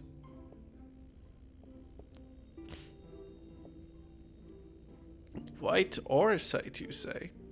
An intriguing proposition, but one which fails to account for the present state of your souls. They have become highly charged, likely as a consequence of having maintained tangible forms for so long. In such an energetic, unstable state, there is no telling what may happen to their souls within the Orosite. They could very well become immutable to transference, never to be restored to their bodies. Then, would it be possible to force our souls into a state of dormancy prior to transference? In theory, yes. But the soul is not a candle to be snuffed out and relit on a whim. Well, that sounds ominous. What exactly would rendering our souls dormant entail? In order to maintain a corporeal form, your souls constantly draw ether from your surroundings. This process must be halted, and the resulting surfeit of ether removed. Your mind would ultimately be separated from those full bodies of yours, rendering you incapable of interacting with the world around you. A cruel fate under normal circumstances, but one which will be rectified upon your return. Wow, that sounds familiar. Leaving lifeless husks, like those poor souls that they in at Journey's head, corrupted by the sin eaters, the ether made stagnant by the light. Corrupted? Stagnant? Might I see these unfortunate individuals? Why? Do you think you might be able to help them? I might, or I might not, but I shan't know for sure until I have seen their condition firsthand. I would be glad to take you to them. I think I understand that you won't do anything which might increase their suffering. If it was my faith in man I lost, not my compassion. Well, I see no need for us all to accompany you. While you escort our guests to the inn, I will assist Urianger in creating the requisite oversight. I believe my talents will be better applied to that endeavor as well. Might I leave the three of you to assist Becklug as necessary? Road trip, road trip! Let us make for Amarang, then. Just pull up, like, hang on. Ah, if only I did the Final Fantasy 15 collab. Then I would have a sick car to road trip with Grandma in. What a sad day. Oh, the inn at Johnny's head. AKA the best part of the expansion. My favorite concept in the expansion, at least. A concept in the expansion so tantalizing, I've been like, ooh, I should write fanfiction about this. Which hasn't happened in a hot minute.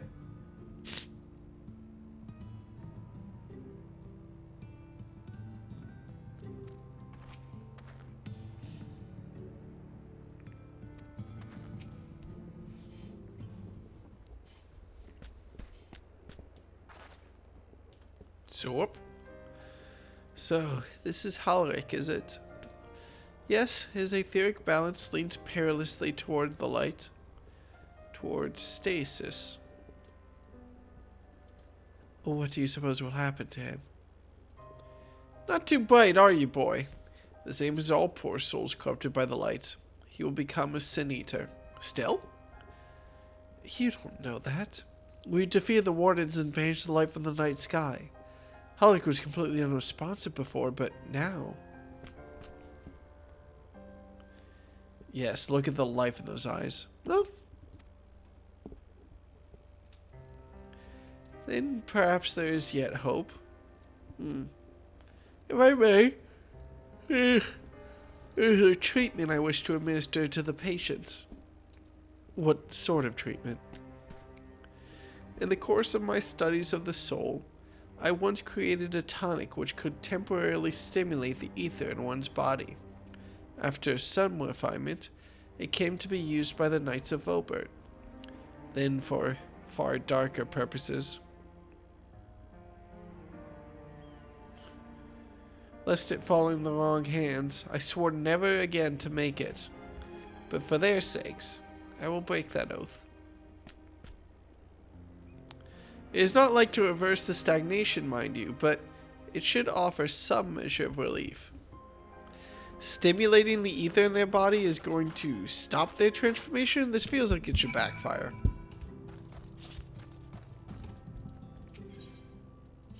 Soul Tonic. Now that's a great name. Nothing from Totten.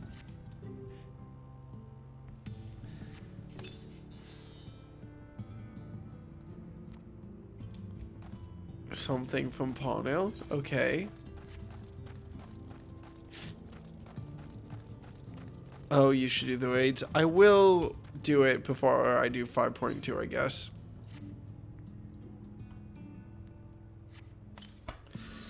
Which, I admit I'm not really looking forward to. That sort of grind, but, oh well. Oh my god, I just remembered about the Stormblood Alliance raid. More so, I remember it existed. Oh! Sorry, it took me a second to remember what it was about. It was about... What was it about? It was about...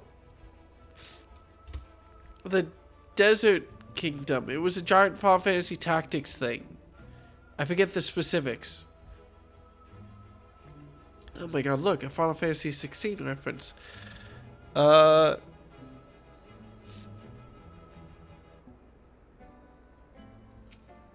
cannot remember the name of the kingdom. I remember meeting the Viera in it. And that's about it. Now then, have you noticed any change in the patients? Some of them. A notable rise in body temperature and increased motor function, in most of the patients at least. The more severely afflicted show no response. Evilise, that's what I was thinking of. As I feared then. 'Tis true that what the restoration of night, the corrupting influence of light will no longer grow. And, yes, their bodies will naturally return to equilibrium given time. But this holds true only for their corporeal ether. Their incorporeal ether, that of the soul, is not so easily mended. Which is why those in the later stages of corruption, like Holric, appear unaffected by your tonic. Precisely.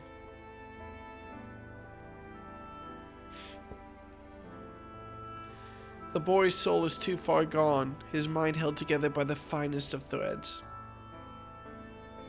There is a chance he may one day recover, of course, but it could take years, decades even. By the gods, he could wake to find himself an old man. A fine reward for his persistence, the opportunity to mourn the life he never had a chance to live. No, there must be something we can do. Look, I realize this is not where we petition your aid, but do you think it possible we can find a way to hasten their recovery? Maybe. Nor do I think it impossible that in treating them, we might learn something of relevance to your own predicament. Why does this feel like I'm walking into a trap? I feel uneasy all of a sudden.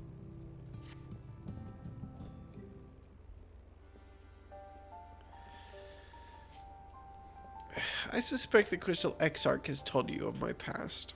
That I was once a mage of the royal court of Vobert, and that soulcraft was my field of study. The tonic you administered to the patients here is one of the fruits of my labors. I hope to do great things for the kingdom. But in the end, my knowledge brought only suffering. a plague the likes of which none had ever seen. In the hands of unscrupulous men, what should have been my greatest triumph instead became my greatest shame. Well, at least the Warriors of Light Brothers responsible to justice. That doesn't really seem relevant. It was wrong to say that she has a chance to redeem herself too, considering she didn't cause the problems. You mustn't dwell in the past.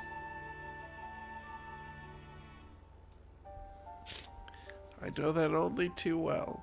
Alas, the knowledge we acquire is steeped in such bitter memories. But let's return to the task at hand. Finding means by which we might revitalize these people's incorporeal ether. Do you think it can be done? With the sky still ablaze with primordial light, I would call it an exercise in futility. But now we may have a chance. The method I have in mind will entail the conjuring of a familiar. They are able to amplify the energies poured into them, making them the perfect conduit for the aether revitalizing magics we will ultimately employ. If you're about to launch into a lengthy explanation of the metaphysics of your plan, don't bother. I'd rather get on with doing whatever it is that needs to be done if it's all the same to you. Whatever regents must be procured or spells invoked, I'll do it.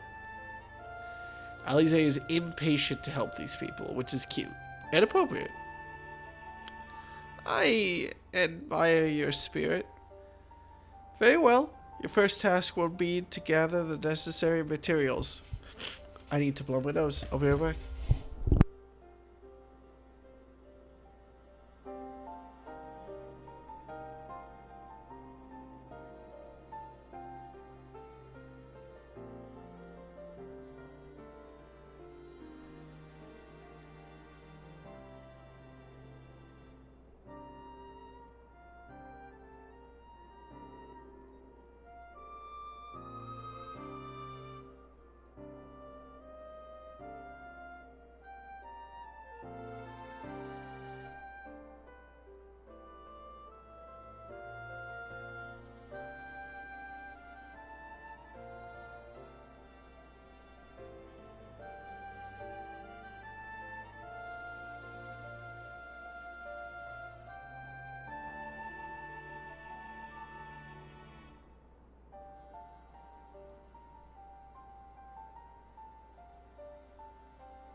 Sorry.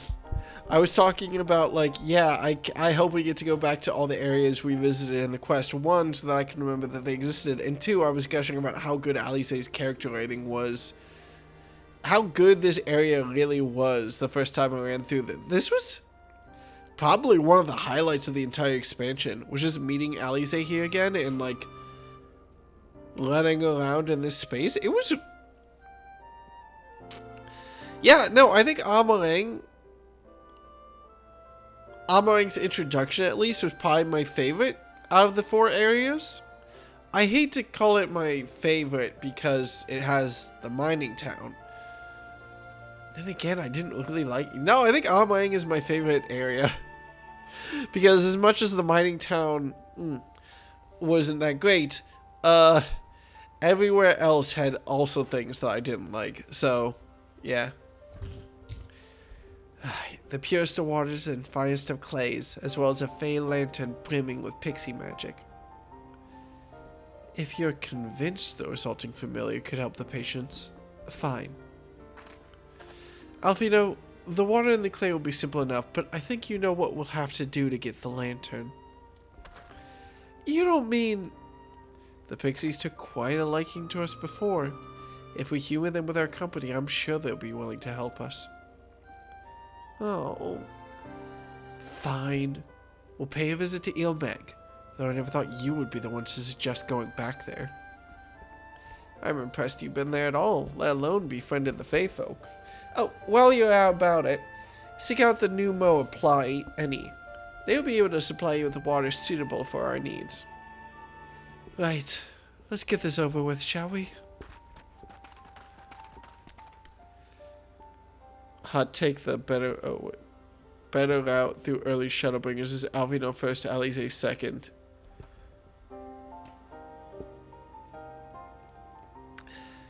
Probably, yeah. In terms of like ramping up.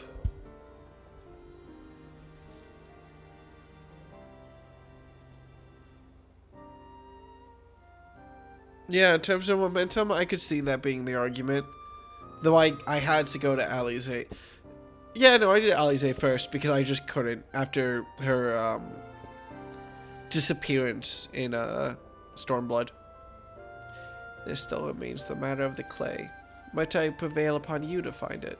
You got it, Chief. I just realized... Oh no, let me double check real quick to make sure that I didn't lose a VOD due to waiting too long to export it to YouTube. Oh,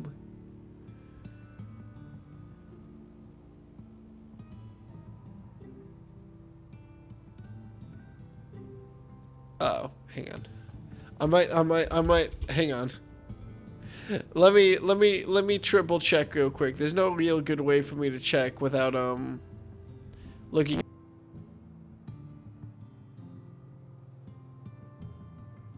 24023, which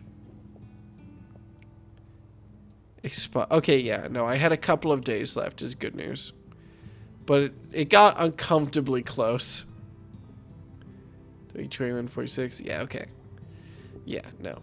The VODs I uploaded through part 15 for Shadowbringers expire today. But the following VODs haven't even been marked as expiring soon yet. So yeah, okay, I'm good. I should probably export that tonight though. If only just to have them. Clay from Amarang would likely be best. Know you of anyone who might be able to assist us? Well, yes actually. I could ask the miners. Ah, yes. They will be able to point you in the right direction, I am sure. Well, you and the twins are occupied, and we'll see if there's aught else I can learn of the stagnation which afflicts the people here. Ooh, it just occurred to me that this means we're probably going to, I don't want to bother flying over.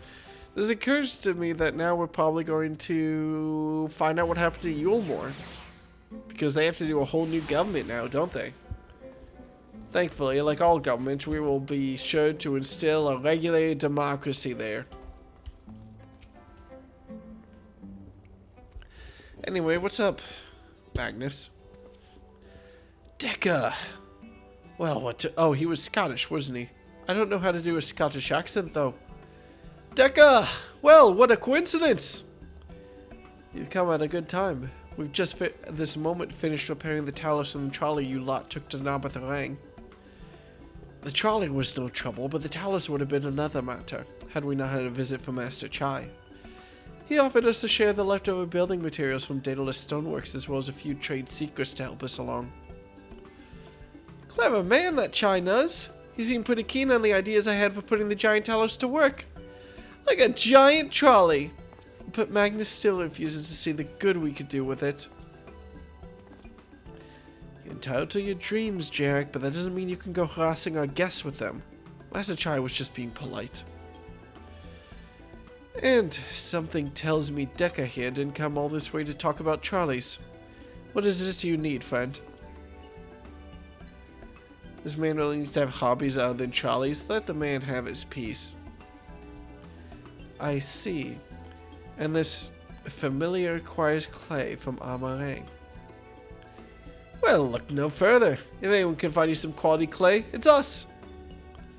Saying that isn't exactly a commodity nowadays, but there must be some lurking somewhere or other waiting to be dug up. If I'm not mistaken, there was a time they used to take clay from Mount Barren mines to make adobe bricks. The place is swarming with coyotes now, but if you're after the good stuff, you could do worse than to look there.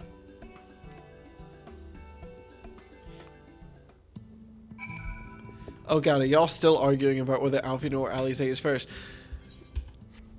I have to give massive shoutouts to this, because if there's one thing you have to give Stormblood and Shadowbringers credit for, is that you want to argue about them. No, I'm not even complaining or being like, haha, you're arguing. I'm just like, yes, good.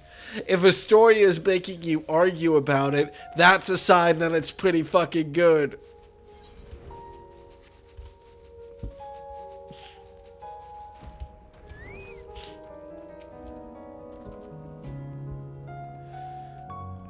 It's been so long for me that I would have to go back and see.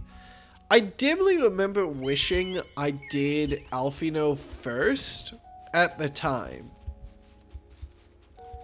I don't remember too well, but that was the impression I was left with. For a lot of the reasons that Elix is saying. Oh. I don't want to bother with you. I'm just going to leave.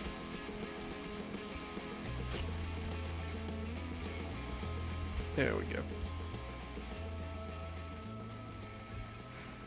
The great warrior of light executing his greatest skill, knowing when to run away.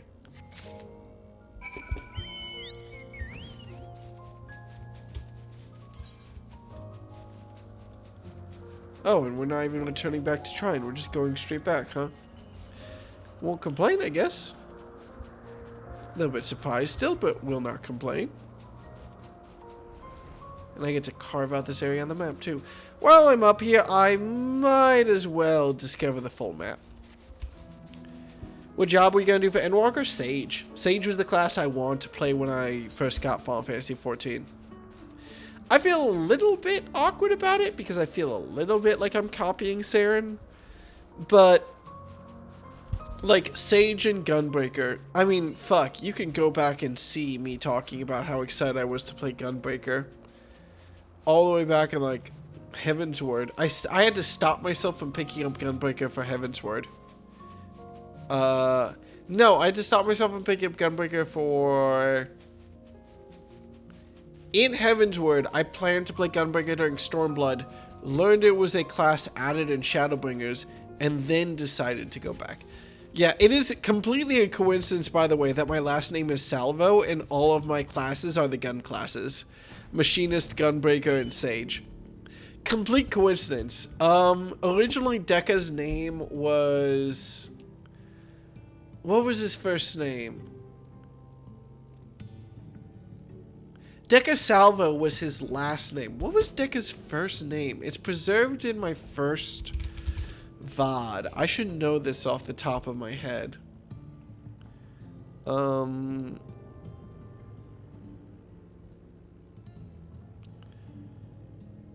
Sorry. I'm distracted now and I need to know. Let me find the playlist for Final Fantasy. Let's see. Oh god, I forgot the first VODs I uploaded, whatever the Hollow Knight Pantheon 5 one I did. God, I really did do that. Final Fantasy Realm Reborn. Dekka looks so silly in the first thumbnail of Final Fantasy. Let's see.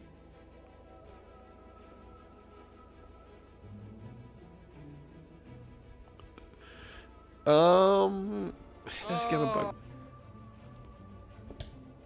August Dekka Salvo. That was his original name. Wow, look at Dekka at the start of my journey. Hang on, I'm just gonna post a screenshot in. Oh wait, no, I can bring this up on stream. Let's take a second to just admire the original Dekka. Cause he looks, I guess it's probably the fact that I got a haircut that makes him look so different more than anything else. Yeah, it's the hair. His face, did I change his face? It looks like I might have changed his face a little bit. No, I think it's just the lighting. But let me pull it up. This was the original Dekka. Before I even opened the game, the first thing I did was I had to change his name because for some reason, I don't know why,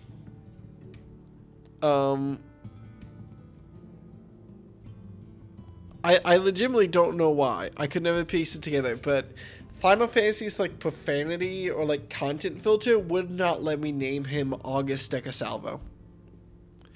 I do not know why. It was the last name too. It was Decasalvo. They did not like it. I believe his name originally came about because I made the character in August and was like, August is a good name. And then Decasalvo was, I think I looked up the word for like friend in different languages. I think that's how I ended up with Decasalvo. It was either that or it was either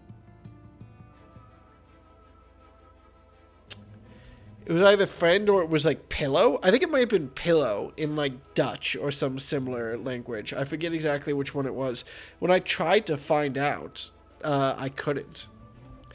I could not figure out what Decasalvo was originally. Hell, maybe I just hit the character limit when I originally typed it out and was like, ah, Decasalvo sounds good. But yeah, no, it rejected the name, and I had to go with splitting it into two. A fact that I always, whenever I remember it, I'm like, ooh, I need to go back and remember what his first name was. But yeah, no, technically his original first name was going to be August, which I would have been okay with, actually. Now I get with the nominative determinism, though, of his last name being Salvo and me being all the gun classes, which is very funny in retrospect, and I appreciate it. But, you know.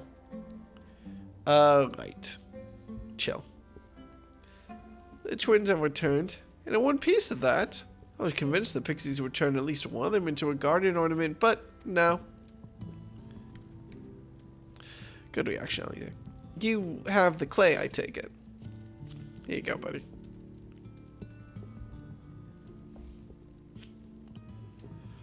Wonderful. We need but combine the clay and the water, then heat the mixture with the Fey Lantern. After that, it will be a simple matter of settling upon a suitable form and performing the necessary incantation. Becklug, I have a question. In the event that we had need of this spell and you weren't around, would it be possible for another to perform the incantation? Well, assuming they possess the requisite skill, yes. Ulrich and the others have suffered so much, and I swore to do everything in my power to save them. If there's a chance the spell could do that, I would be the one to invoke it. Maybe you should be the one to do so. A deep understanding of the subject's physical state, combined with a strong desire to help them, can drastically increase the magic's effect. And you are plainly more familiar with these people than I. I dare say there are few in all of Northrend more dedicated to finding a cure. Is that not so, Deka? She's the best woman for the job. Also, I forget how tiny aura wastes are. There's something I had to process over the course of several glances at chat. I'll give it my all. For Ulrich, for Tisleen. I shall also redeem. Oh well. Then we all have a mind on the matter. Alize shall be the one to conjure the familiar. She's reclassing. Actually, yeah, I don't know who's going to change classes in Endwalker. I guess Gahati is an obvious thing, considering he doesn't really have a class in this right now. Other than that, everyone's... Well, let us begin. I trust you've prepared the clay? Real quick, what I was going to say was that Thancred had a job switch this expansion when previously he job switched to Ninja, but it wasn't really that big a deal when he did that.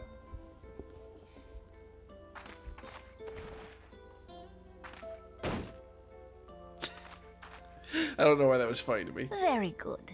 Now, I would have you sculpt for me a Porksy. Plump, with floppy ears and a short curly tail.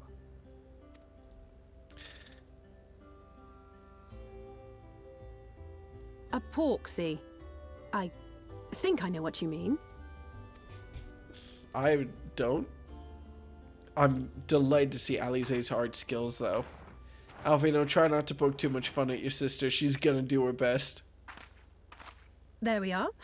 How's that? It's beautiful.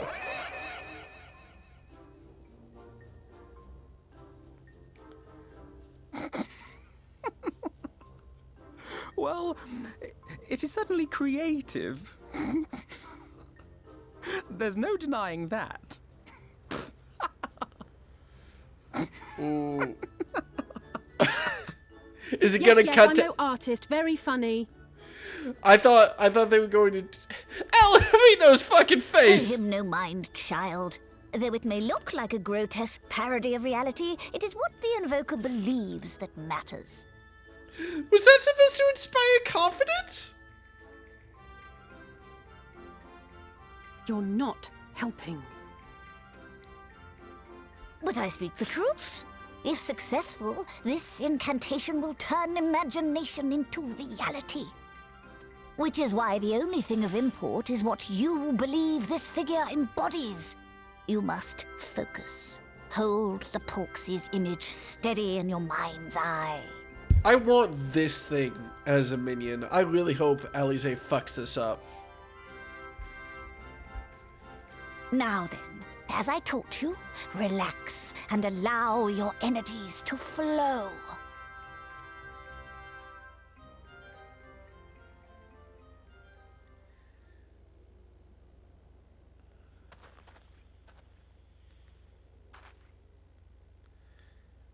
With flesh of clay I bid thee rise, on wings of dreams to touch the skies. What once was idle fantasy, I call forth to reality. And then the beat drops. Oh my god, it's perfect.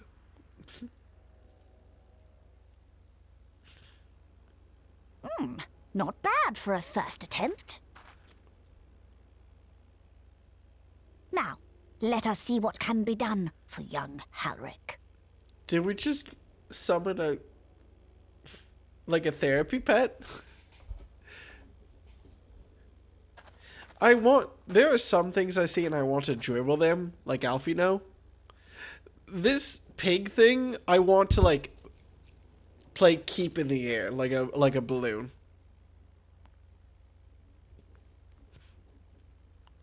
Through the operation of the magics you invoked to animate this familiar, it is now replete with the energies required to stir the boy's soul.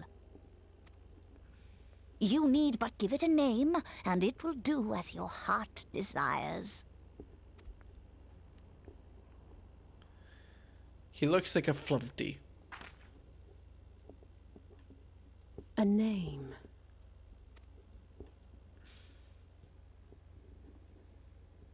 All right, I've decided. Now.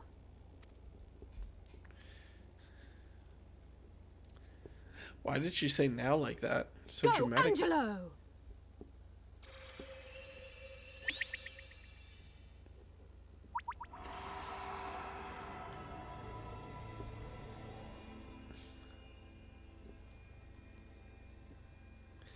Is Alize swapping classes or something? Probably not.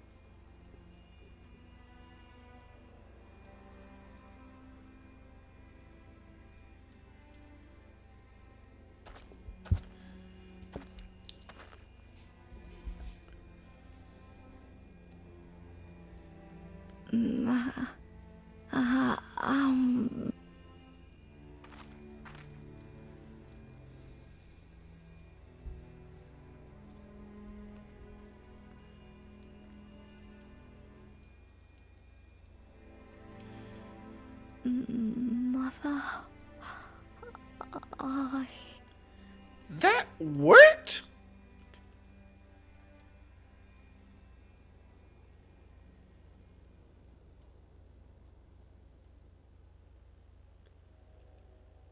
It almost worked.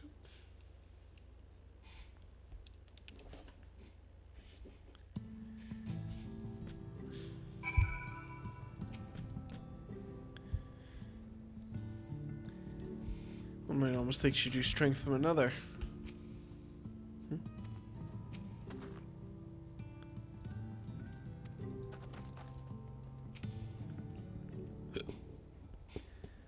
Angelo is Riona's dog in Final Fantasy VIII.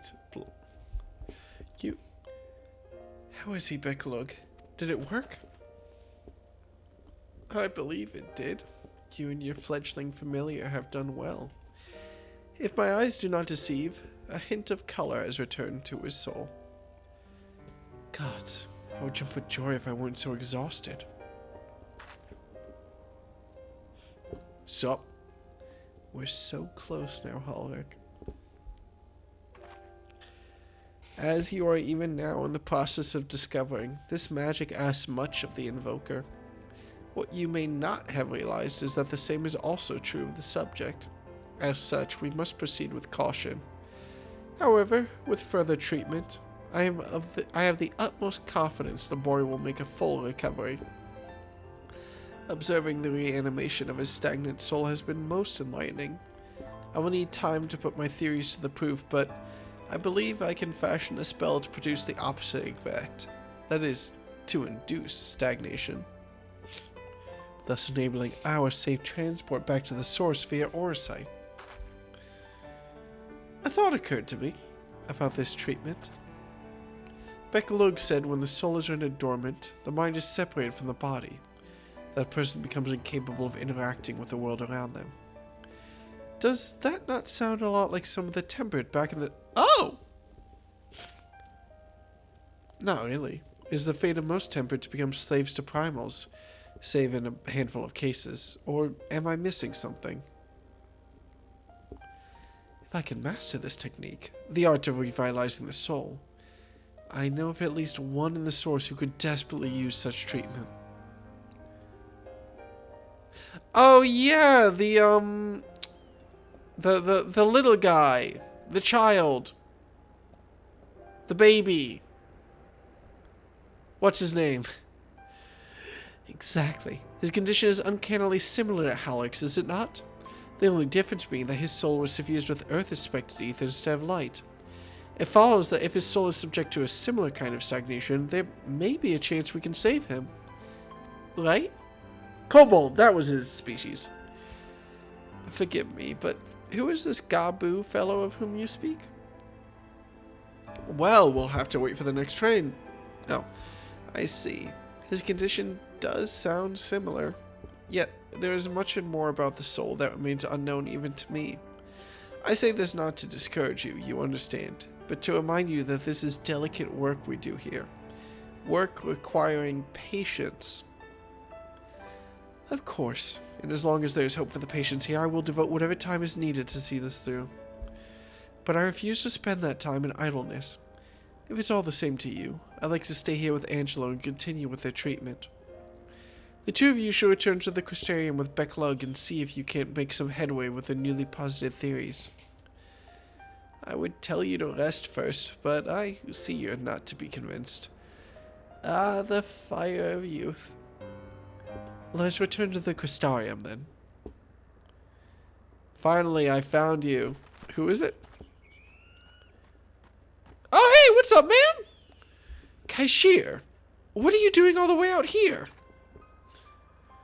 There's trouble back in Yulmore. Lady Chai's beside herself, sighing, pacing the whole lot. Near enough begged me to go and find you. Sighing and pacing, you say? It must be urgent.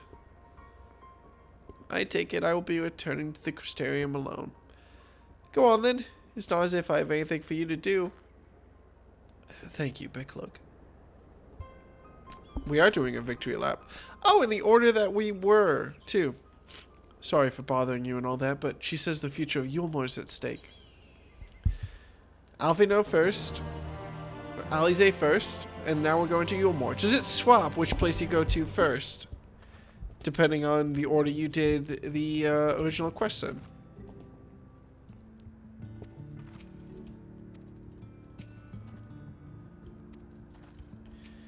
I'm sure this is going to be nothing. Lady Chai's up in the parlor. Best not keep her waiting, eh? God, the fact we haven't finished 5.1 yet, I guess that makes sense. But I'm also anxious to sort of blast through this stuff, considering the grind I know that's coming to deal with all the trials. Oh, then I'm gonna have to do the raid of this one as well, the Alliance raids. Perception check passed. What's up, Alfina? Well, not here seems out of the ordinary, though I do not see Lady Chai anywhere. Probably pacing around outside again, staring off into the distance and all that. Sighing. Strange. Not really. Let's see if we can find her and discover the source of her distress. That's a good pose, though. I wonder what that is. The Alliance raids for this one are the near raids, though, so at least they're neat. Oh! Cool. I was excited to do the near raids. I didn't realize that they would be part of... that they would be the Alliance raids for this expansion. Previewing the Final Fantasy 16 outfit for you. Oh, neat! Well, you know. Australia makes any outfit look good.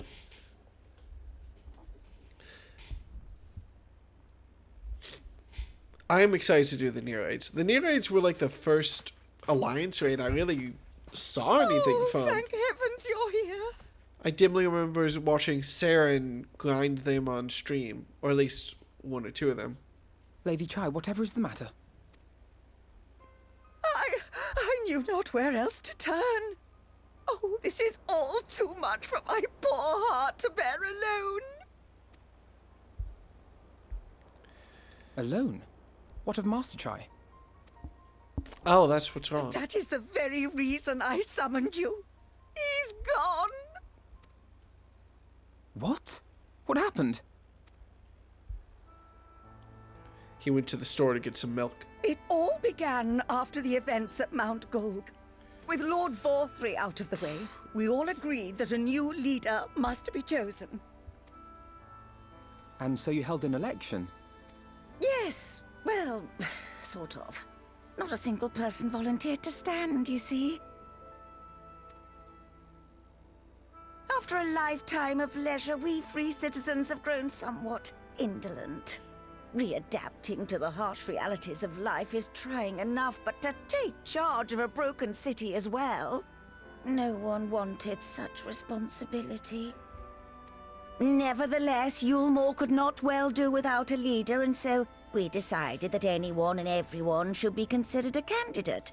And after we cast our ballots and tallied the votes, the mayorship fell upon my dear husband. Well deserved. Given the and manner also, in which he orchestrated the construction of the giant Talos, none could deny his leadership qualities. But even before then, he had proven himself at Daedalus Stoneworks, don't forget. He is more than qualified for the role. The perfect choice. Indeed. I told him as much when his victory was first announced. But perhaps I was too forceful in my attempt to encourage him. For shortly after that, he vanished without a word.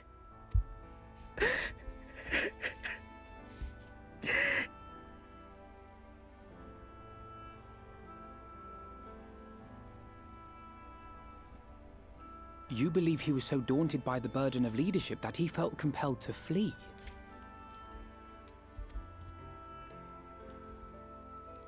Please, Lady Chai, dry your eyes. Your husband does not strike me as the sort of man who would abandon his duty, much less his beloved wife. There has to be some other reason for his absence. You truly think so? Nah, I think he's a fucking coward. What about you? What do you think has become of my husband? Oh, whatever he is, he wouldn't have fled. He fled. And there you have it, Lady Chai. You needn't worry. Master Chai loves you more than all the world, and he will return. Final Fantasy 14 retroactively made 2B's appearance in Soul Calibur 6 canon for reasons I won't explain before Will gets there. I never even played Nier Automata. The only thing I know about Nier Automata is a massive fucking spoiler for Nier Automata. And I only know it completely out of context. Wherever he may have gone, rest assured we will find him. But I'm very excited for it.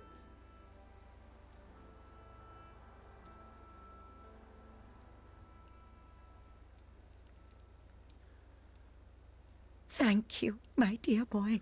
You have set my mind at ease. I will trust in my husband and await his return.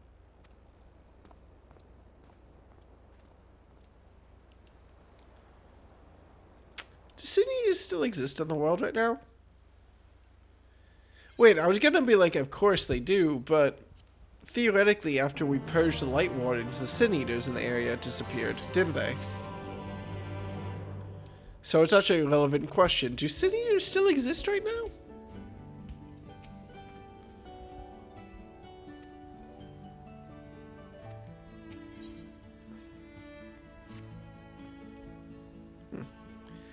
It makes no sense for Master Chai to have left without a word. But even if he had, he would not have done so unobserved. Someone here will have seen something. I'm sure of it. We should split up and inquire as to whether anyone saw him leave, or, failing that, if they have any idea where he might have gone. I'll meet you at the Glory Gate to compare notes later on. They just said the kid is still turning into a sin eater. No, they said that the kid is like... That was the assumption that she made. Followed by the, it might take decades, but he might be good now.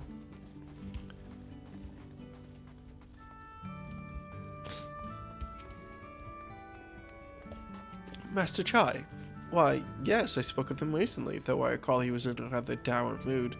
Concerned about Yulmore's neglect of industry, you see. With Lord Valthy's apparently inexhaustible stores of mule, and no great need for money, it's little wonder our businesses were all but forgotten under his rule. But I assured Master Chai that the boutique splendors will do all it can to... What? Will do all it can to contribute to the revival of trade here in Yulmore, which seemed to satisfy him. He took his leave shortly after. Okay.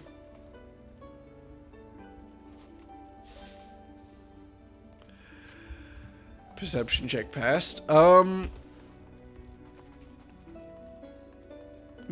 if Orana weren't a bloodthirsty capitalist, how dare you speak ill of Orana? She is a perfectly responsible businesswoman who just has the best interest of her employees in mind. Don't you realize that? You can't employ people and keep food on the table if you're not making money. Don't disrespect the business. There's a reason to do all the old quests, but if you choose to do another, it's important I strongly recommend the healer old quest. The healer is what I'll do next anyway, because I'll get my white mage up to 80. Looking for Master Chai, are you? Is something amiss? When last I saw him, he seemed ready to collapse from exhaustion. I insisted he rest and catch his breath, and we talked for a while about his concerns over the city's defenses, amongst other things. He made more than a few valid points. Many of our men are still recovering after your confrontation with Lord Valthy, and finding General Rajit in a heap in the middle of the plaza shook us all to the core. The man commanded no small amount of loyalty, and some of our longer-serving soldiers seemed lost without him. Indeed, a number of them left. Not that we blame you, of course. Without you and yours, we would still be blind to the error of our ways. Anyway, funding permitted, I proposed replenishing our ranks with volunteers from the derelicts in Gate Town. We have a duty to protect not only Yulmore, you see, but the surrounding regions of Calusia as well. And I, for one, would welcome any man or woman willing to take up arms for that cause. Indeed, I told him as much, and he seemed relieved to hear it. It was on that note that we parted ways. He headed outside. I recall.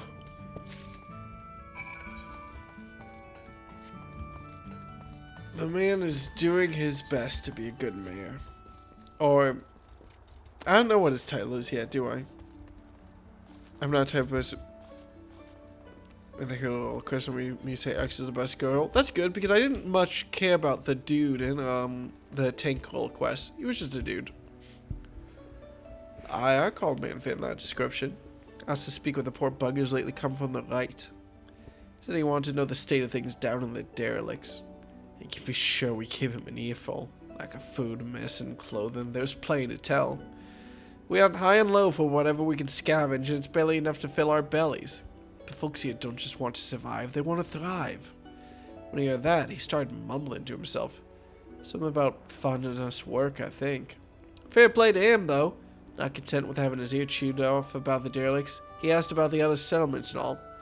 After that, I can't really say. Looks like you would have a gate town that when I last saw him. He's such a good mayor. In theory. God, there's so many blue checkmark quests around the area. Oh, it's gonna take me so long to clean stuff up and get to Endwalker. It's probably gonna take me another, like, 2 weeks of dedicated play. Which I admit, I'm not really looking forward to. What's up, Alfino? Ah, there you are. How did you fare? Have you learned anything which might offer a clue to Master Chai's whereabouts? Here's my notes on the matter.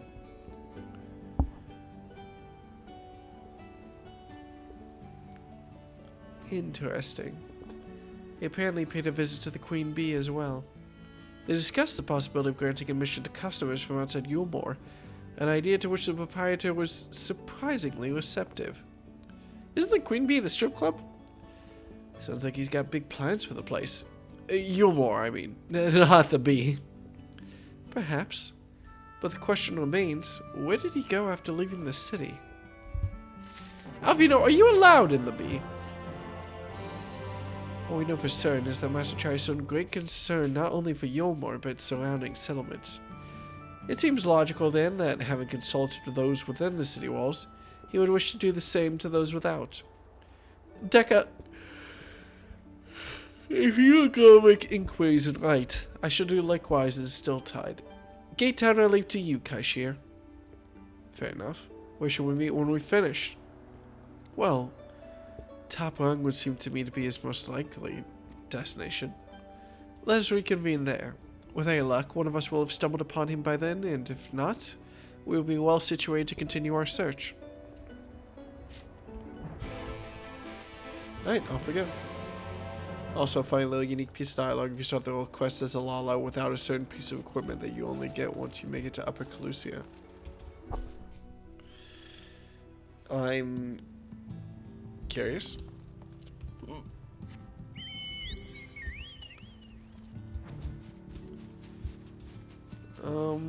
Where am I going? Apparently somewhere in here. Oh, there we go. Okay. Might as well take a small detour down here to discover this piece of map. I'm going on a tour anyway. Might as well unlock the map while I'm doing it, right? It's not really a spoiler and you're not Lala, so I guess I can tell you. Maybe I was going to use a Fantasia. Yeah, no, tell me. The first Lalas are dwarves. Didn't really make that connection, but yeah. Does she make a comment if you don't have a beard or something?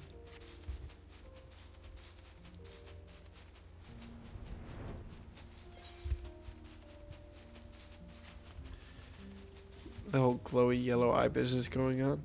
Yeah.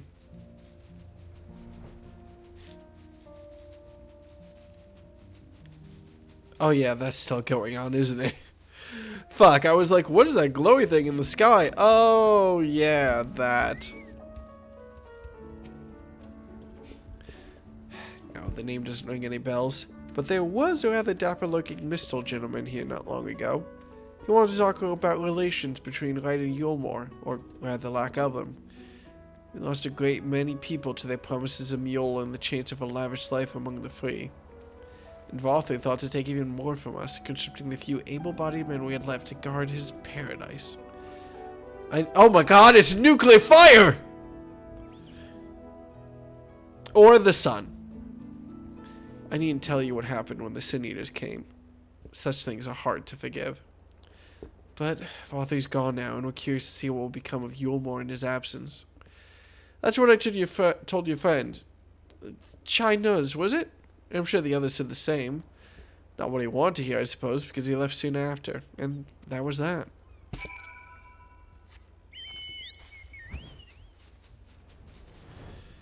His drawer interviewed on Uncovered Law. She's like, what the fuck is wrong with her? Why aren't you dressed properly? That's cute. The sun's not nuclear fire. Well, you might say that's a massive incandescent gas, but that would actually be wrong. The sun is a miasma. of incandescent plasma. Electrons are free. A fourth state of matter, not gas, not liquid, not solid. Boom, boom. Forget that song. They got it wrong. I don't remember the next lyric. What is that? Miasma of incandescent plasma. Who wrote that? Was it They Might Be Giants? It was They Might Be Giants. They wrote a sequel to The Sun is a Massive... Please tell me this is the thing that other people remember. Considering that I'm a baby in many people's eyes still, which is a feeling that I'm losing, and I'm dealing with that more and more recently.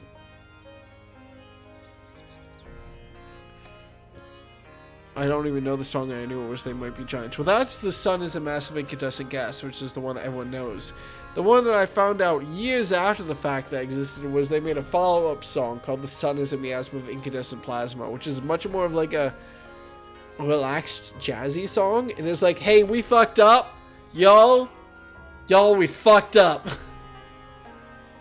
Which is excessively funny. I see. Kaishi and I gleaned much the same. He seemed determined to salvage what goodwill might yet remain amongst the summons of Clusia. Then the likely place he is left to go being Amity.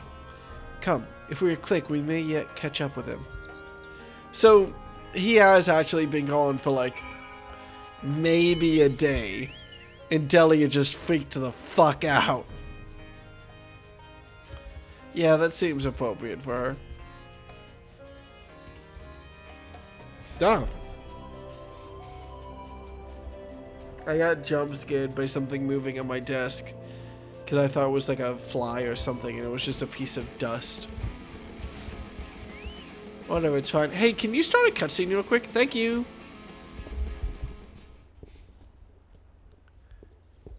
Heyo!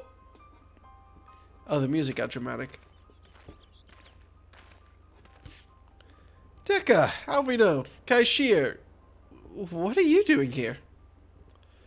We might ask you the same, Master Chai. We've been looking all over for you. Looking for me? Whatever for? Lady Chai has been nigh inconsolable in your absence. She claims you disappeared without so much as a word and bade us return you to her side. What in blazes are you talking about? I left a letter for her in our chambers. Though I suppose she could have overlooked it. And when she gets an idea into her head, I can only apologize. No harm done, Master Chai, but since we are here, might I ask what compelled you to come all this way? We were told you had been elected mayor, and from what we've gathered from the nearby villages, you've been inquiring about the people's grievances. Is it safe to assume you mean to take office? Now, let's not jump to conclusions.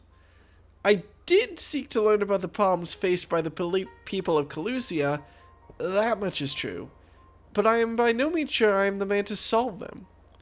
Tackling our many challenges will require resources, and until I've secured them, it would not be right to assume the role of mayor. I see. And you believe said resources can be found here? Indeed. The people's grievances are many, but in the course of my inquiries, I've already met with several individuals willing to lend their aid in addressing them. However, there remains one individual crucial to my plans, a man whose counsel may yet make a mayor of me. With respect, such forethought in itself proof of your suitability. The city needs you, Master Chai, and I'm certain this man of whom you speak, whoever he may be, will reach the same conclusion. For what little it is worth, we will vouch for you should he require convincing. Yeah, sure, whatever you need. He doesn't respond well to direct praise, much like a few people I can name. I don't know what to say. You don't need to say anything. You've got your actions to speak for you. For as long as I can remember, all I ever wanted was to make it into Yulmore. But that dream's gone now. Burst like a bubble. Or a boil, more like. Anyway, outside of repaying Master Alfredo, I haven't had a clue what to do with myself. Spent most days in a daze. But you? You've been running up and down trying to find a way to fix this mess for everyone. And I reckon you can do it. You got this lot up to Mount Gould, didn't you? How hard could mailing be? You're going to steal Yulmore to a better future, I know it. I don't know what it is yet, but I'll work it out on the way. If you let me come with you, that is. And of course, do not mind the inherent metaphor behind it becoming stormy right now. You give me entirely too much credit, the lot of you. But I can't deny it gives me heart. Come then, let's press on together. Yay. Thank you, Master Chai. But we mustn't get ahead of ourselves. Yulmore needs more than a man with good intentions. Which is why I'm here. To find one with the experience needed to see the city thrive. Who is this man exactly, and are you certain he's here in Amity? Landon is his name, and yes, he is. Or was. I'd scarcely begun to explain myself when he decided his time was better spent elsewhere. He served as chief advisor to Vothri's father when he was in office. If Ranjit was the mayor's right hand, one might say Landon was the left, and between them, they kept Yulmore on the road to prosperity. The city needs more than a mere man of business, which is why I must find him. But even if you do, what makes you think he will listen? Before giving chase, might it not be wise to speak with those who knew him here in Amity? They may be able to shed some light on his reason for rejecting your overtures out of hand. Yes, I suppose that makes sense. Perhaps we should start with Tristol then. As I recall, you made a rather favorable impression on him. I'm certain he'd be willing to talk to us. Alright. I read all that and didn't read it all. Who are we going here? Landon. He seemed as chief as was to Vothri's father when he was in office. Jesus, okay. Did not process that at all. I realized it was me who's just speaking with Tristol, but who's to say he would be any more receptive than Landon? Why should any of them give me the time today? That's no way to think. Ignore me. Well, look at him getting some confidence. He did have a character arc.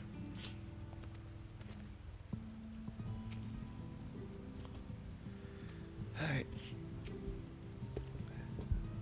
Greetings, friend. And to you too, Master Chai. I presume you are here to ask about Landon? I couldn't help overhearing your earlier exchange. Yes, well, with Vothri gone, Yulmore wants for a leader.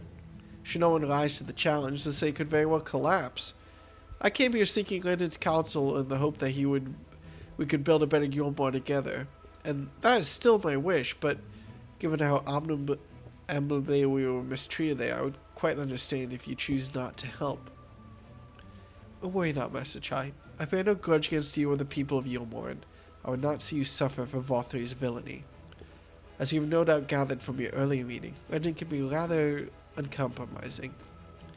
He has his principles, you see, and little patience for anyone he deems less committed to their own. Your desire to right the wrongs of your past, of Yulmore's past, is quite admirable, but I fear the guilt you bear on the city's behalf works against you. I can see it in your eyes, and the way you carry yourself. It goes without saying he sees it as well. You must let those feelings go, Master Chai. Be more assertive. Commit to this course, and prove to him Yulmore has the resolve to change. The resolve to change? I believe he was heading towards Pit 8 when he left. If you plan to go and speak with him, I suggest you be firm and clear in your intentions. Very well, to Pit 8 we shall go, and I will not take no for an answer. Nay, not even a maybe. Chill. Might as well swing back over here real quick. And we'll probably go back to Yulmore on the way. We might...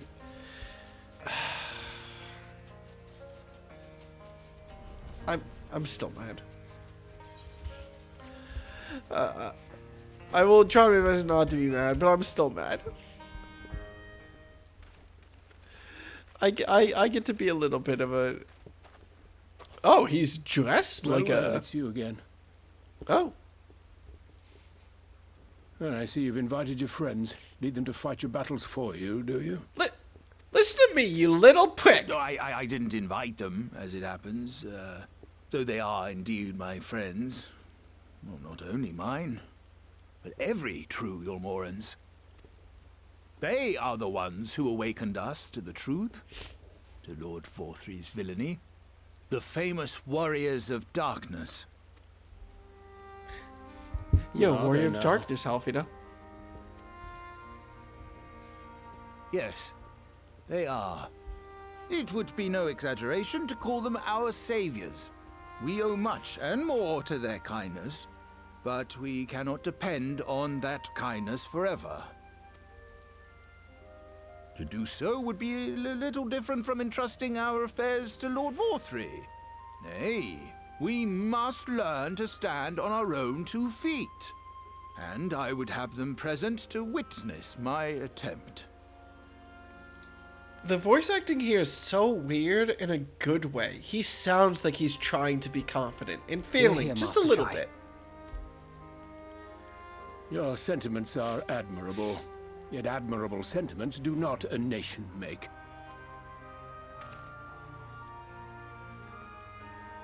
In my capacity as advisor, I once strove to build a better Yulmore.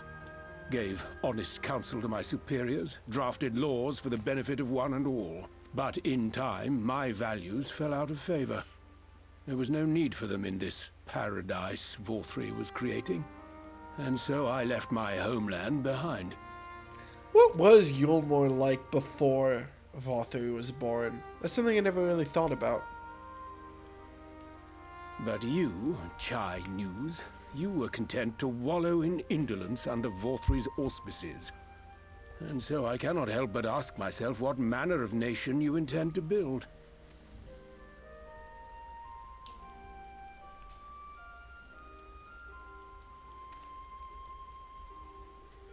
I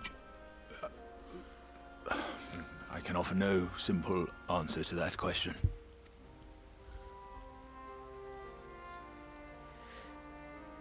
I did remember that they were military, yeah.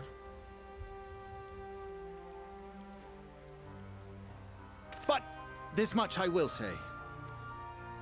It is my hope that Yulmore can become a nation which her citizens might freely choose to build together.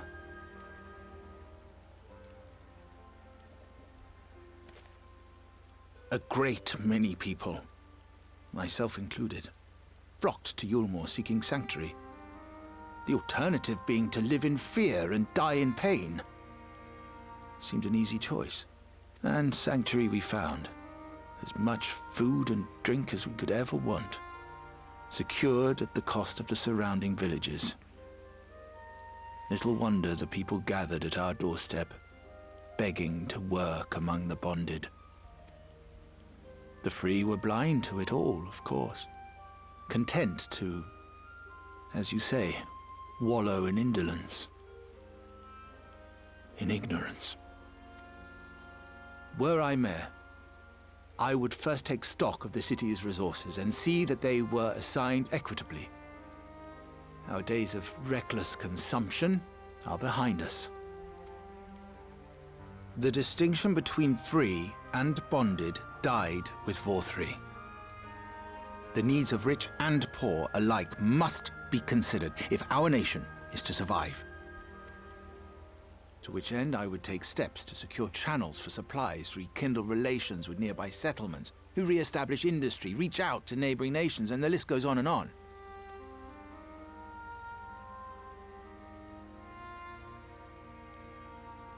But I am no ruler, nor even a politician. I am an entrepreneur. My expertise lie in planning and profit. I haven't the knowledge or experience to run a nation.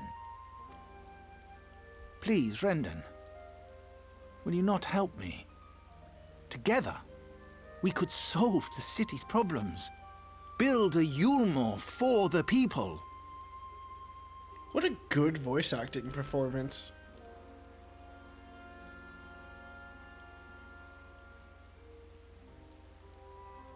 A Yulmore for the people.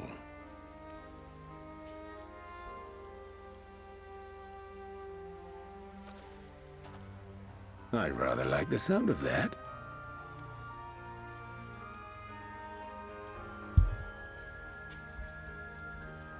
But before I offer you my counsel, I would be certain of your ability to perform the duties of office.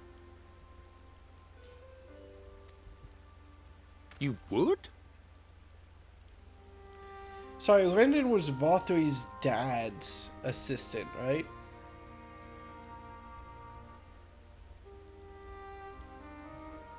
How old is the dude?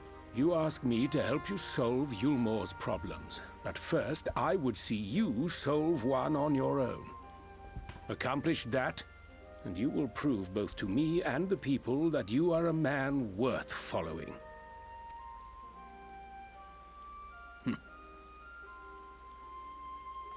To be fair, Valtry's dad wasn't exactly a good man either. Oh boy.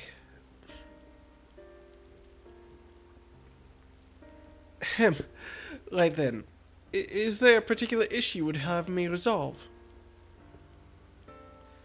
You seem to have conducted an assessment of the problems Yulmore now faces.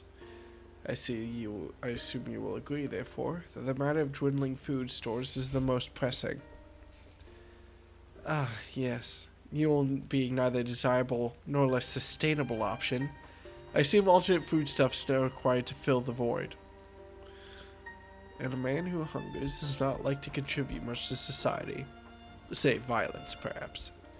So tell me, how do you propose to solve this problem? Give me a satisfactory answer, and I will consider offering you my counsel. Solve hunger. Go.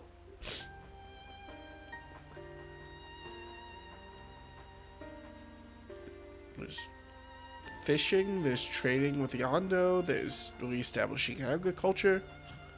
A combination of measures would seem to be in order.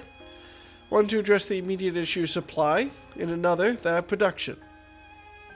Go on.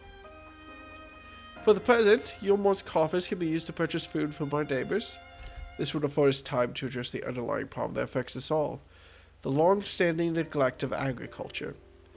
The villages that once served as sources of trade for foodstuffs must be repopulated, the means of production restored. This assumes, of course, that we can rekindle relations with our neighbors, guarantee security and stability in the region, and, most importantly, find people willing to leave the city to take up the rebuilding effort. My.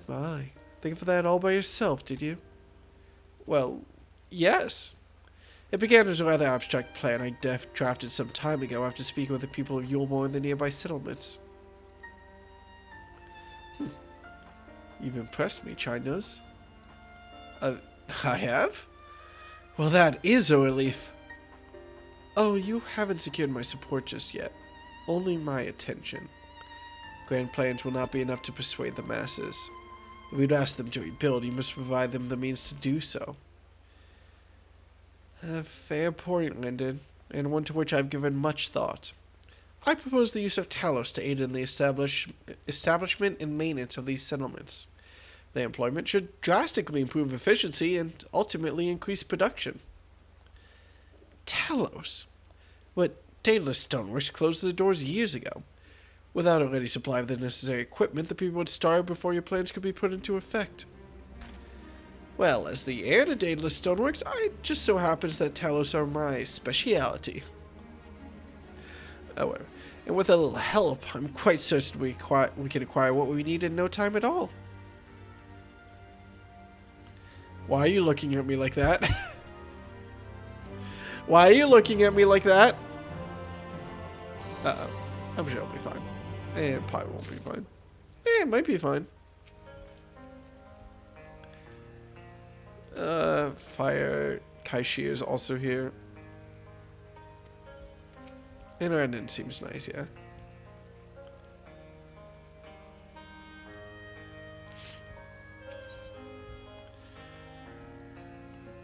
They're all about to be crushed. Randon is quite right. Building Talos from scratch will require time we simply do not have. Which is why I propose we make use of the long-abandoned Talos which wander the wilds of Calusia. The crazy ones? They will need to be deactivated, of course, and if memory serves, the tools required to do so should still be at Tapang. Come with me.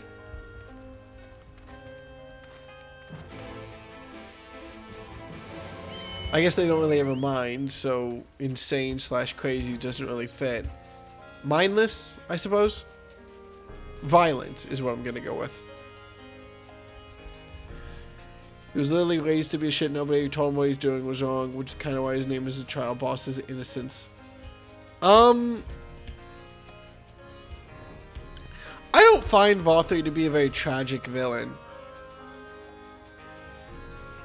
It's true that no one, like, he was born to be a god amongst men or whatever. He still openly just, like, wanted to eat people.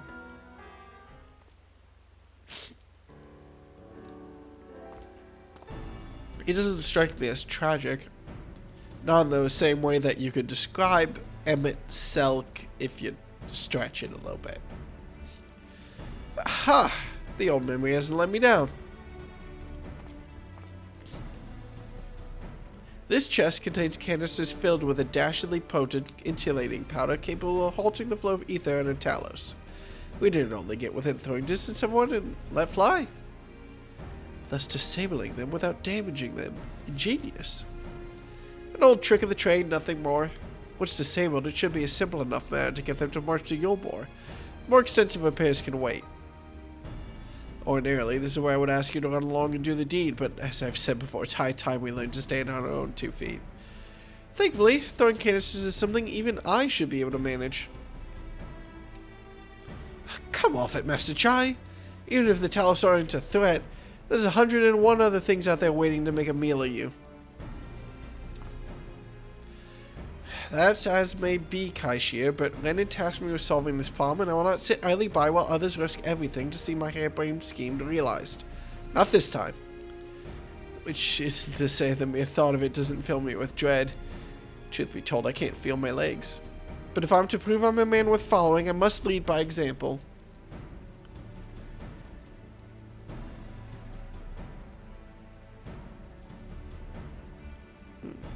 Well said, Master Chai. Alright, but if there's any trouble, we call it off. Little bit of caution, buddy. Yes, well, it should go without saying that I have no intentions of dying for this. I've always preferred living to see the fruits of my labors. And to make sure I do, I will require your help. It is as Kaishir says, these lands are dangerous if one is not careful. I would ask you to use my spyglass to look out for any beast that could get in the way of my work. I will also need you to alert me when it is safe to subdue the Talos. Understood? Sure? Good. Let's be off to the quick way through the north gate and see if we can't find a suitable vantage point for you. I don't know if I find comfort in calling Vothri tragic.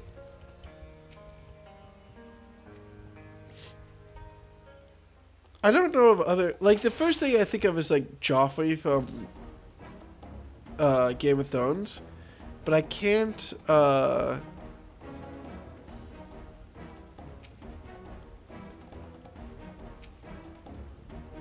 I signal? I execute. Oh. Oh, okay, I see. But I don't know enough about Game of Thrones to say if Joffrey is really, like, tragic or not.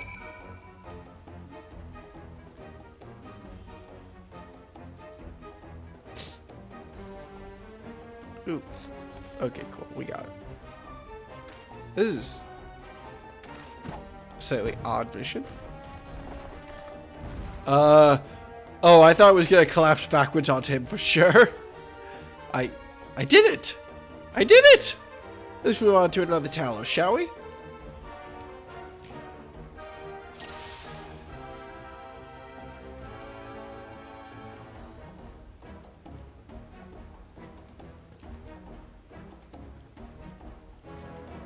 Is that when it's safe? That was probably when it was safe.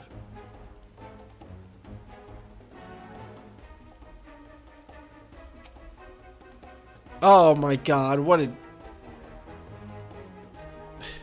They fucking tricked me! Well, he's dead. Oh my god, I have to do it all again. Uh-oh. Oh no. Am I going through a forced fucking stealth section? Oh my god.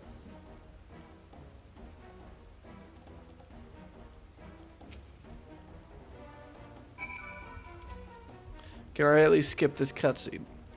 If I can't skip this cutscene, then I'm gonna blow a gasket. Okay, thank God.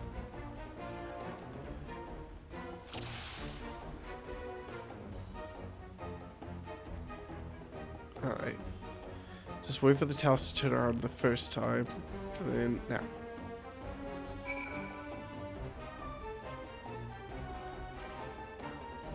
I don't have sympathy for Arthur particularly, but he believed he was doing the right thing because he never had anyone tell him what he was doing was right and wrong.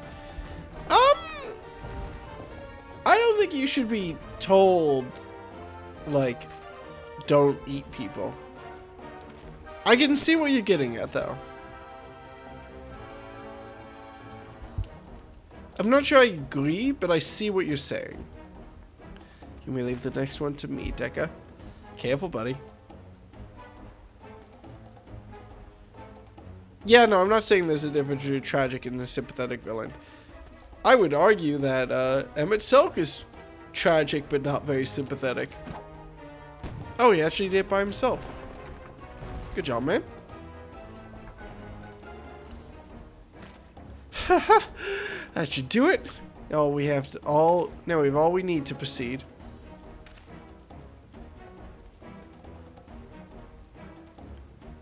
Is an interesting twist on the idea of the chosen savior.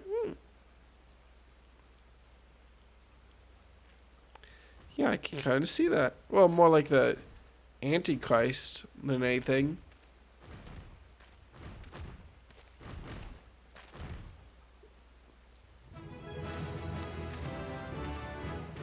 Well, that worked. And then, you see, even one is good. But nary a scratch, well done. Nice.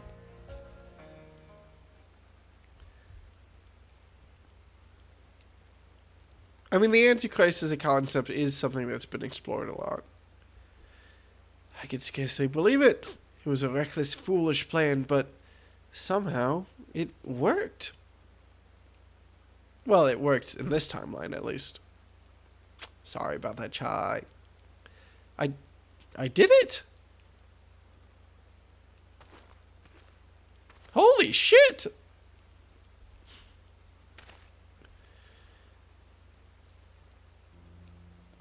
Master Chai, I believe I owe you an apology.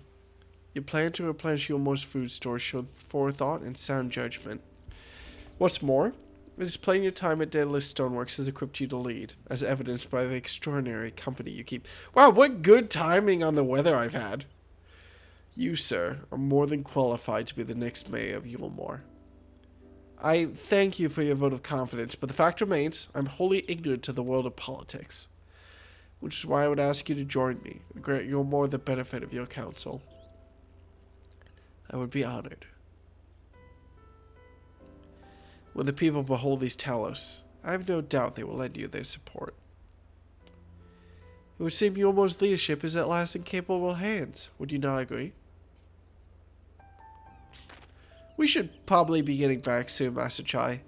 After you take over the Talos and all that, Lady Chai's worried sick.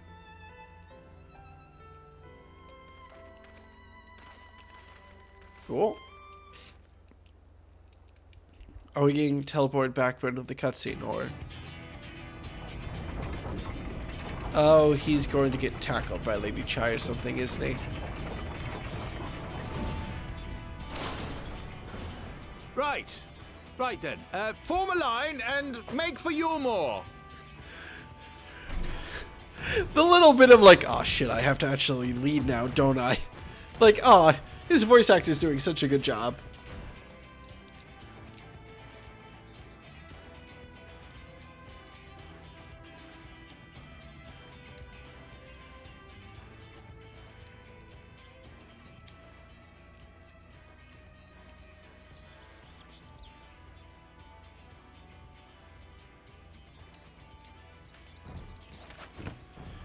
So up. What's that noise? Don't worry about it. Oh, we probably should have told them this was coming. Wicked White! Runaway Talos! Call the guard!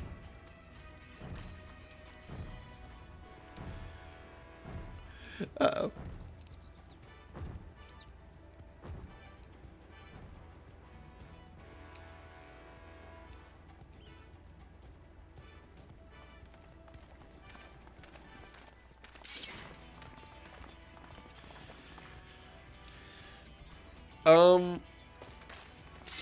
Stay back! All of you!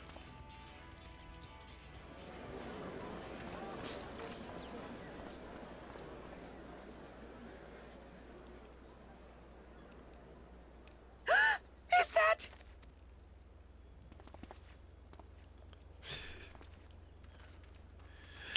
Sure. You're back.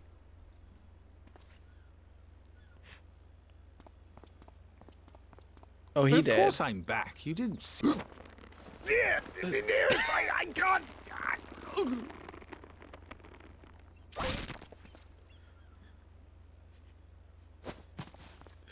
I wasn't expecting the bespoke animation.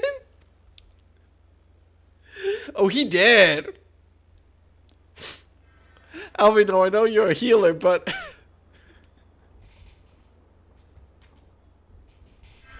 I wasn't expecting that. Oh, thank you. They really are turning up the animation quality. I'm sorry, my darling. It's just the sight of you filled me with such joy, I couldn't help myself. Dulia, are you sure you wouldn't like to join me as a tank? Oh, no, it's all right, dear. I should have just come out and said what it was I was intending, instead of entrusting the task to a hastily scribbled letter.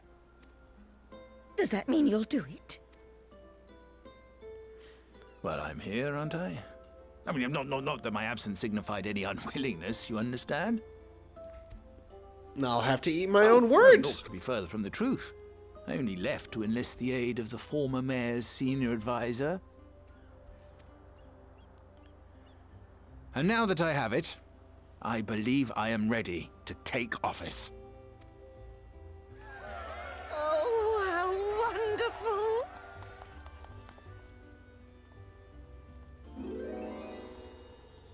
Uh-oh.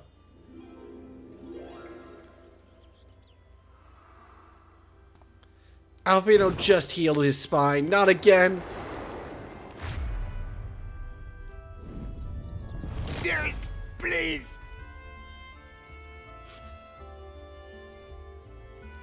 When can I get that emote and do that to other players?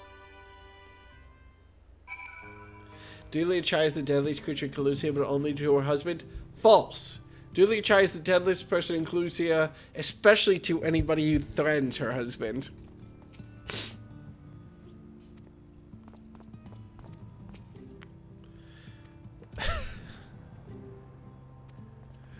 That's cute.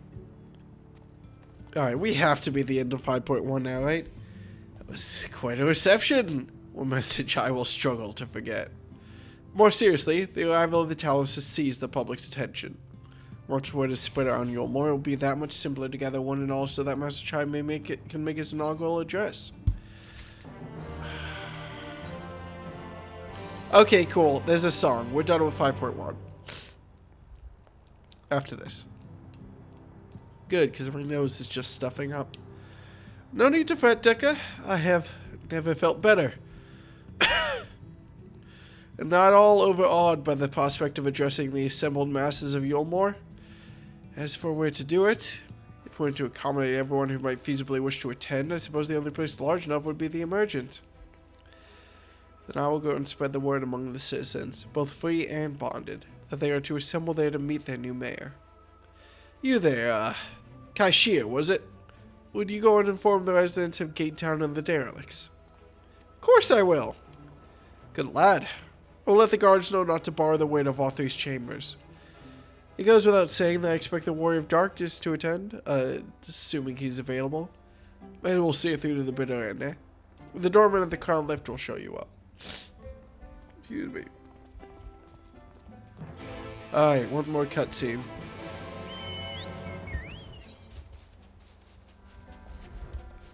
Don't need a spine to be a mayor. We just went through a whole series of quests to prove he has a spine. You can't crush it immediately.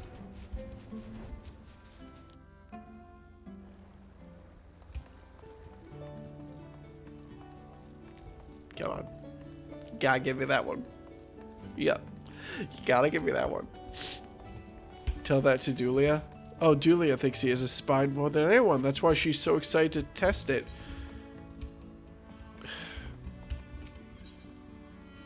Let's see.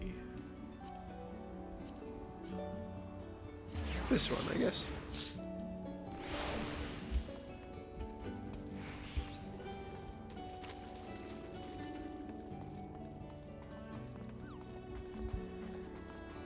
What a lovely place. Alright, here we go. Last cutscene. TM. And then I might just do a quick roulette or two and then go to bed.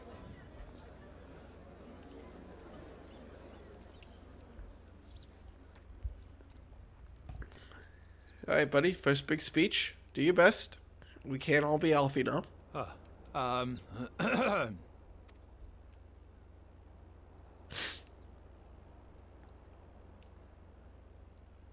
Go on, dear.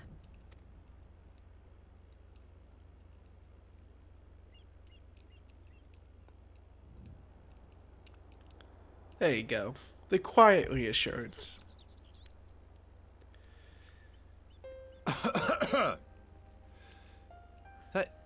Thank you all for gathering here today. But before going any further, could I ask the free citizens of Yulmore to look around?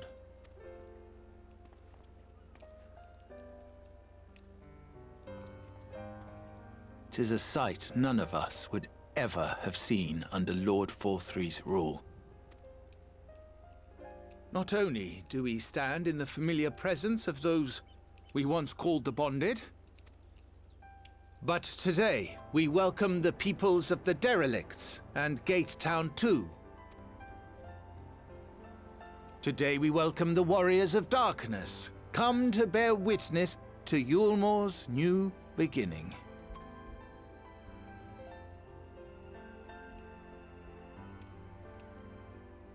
As you know, an election was recently held, at the end of which I had the honor of being chosen to succeed Lord Forthry. You place great faith in me, and I promise to do my utmost to live up to your expectations, and I will seek always to carry out the duties of this office with integrity and fairness.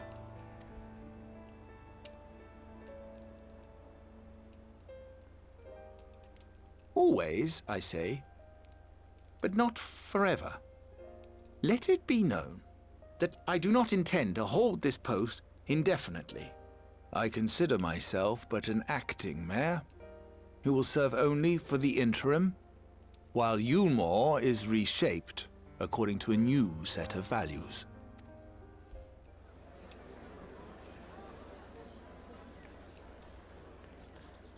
Did I just see an 8-foot-tall goth vampire mommy? No longer can we think of ourselves as divided, as the free and the bonded, citizens and non-citizens. The systems put in place by Lord Forthry must be undone. But even as we tear down the old, we must give thought to the new, to what manner of nation Yulmore should become. Whatever the answer may be, it cannot be decided by one man alone. And so I propose that an open forum be held, that we might all discuss how best to strive towards a better future. However, there can be no talk of the morrow unless we first address the issues of today.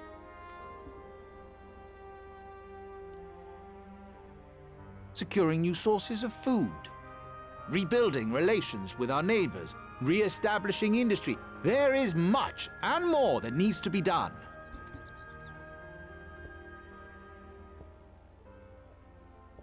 Too much for a mere man of business.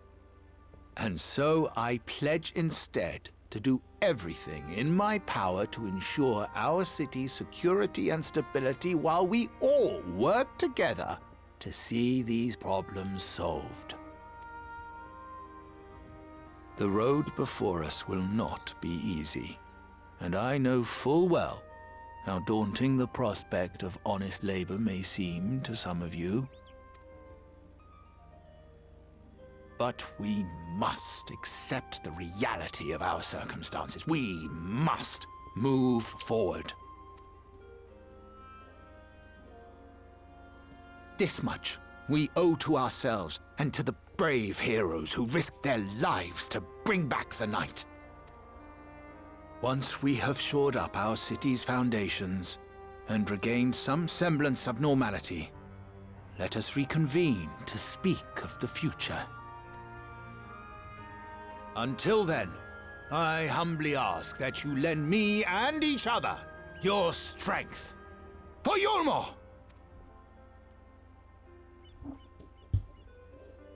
Yeah. Yeah. There's... Okay, never mind. Don't mind me.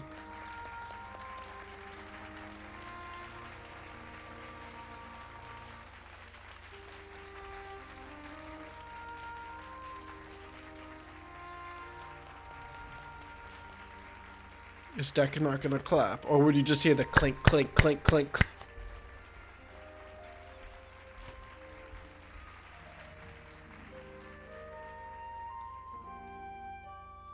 Cool. Well, Yulmore's in good hands. Probably. I'm sure they'll be fine. Oh, I probably should have spoken with those guys first. Oh, it's fine. That was a fine speech, Master Chai. I believe your words stirred every soul in attendance. Stirred them to action, I hope. If I have learned anything from all of this, it is that change begins with the individual. It is but a matter of finding the strength to take the first step. Assuming my fellow Yulmorans can. It shall be an honor and privilege to help them walk this road we have chosen. But we must not forget the individuals who made all these changes possible. Oh shit, that me. Were it within my power, I would call it a tribute to your heroism and the very stone upon which the city stands. Well, you can give yourself that power, but I appreciate the sentiment. I hate to change the subject, darling, but now that you've officially taken office, have you given any thought to your mayoral seat?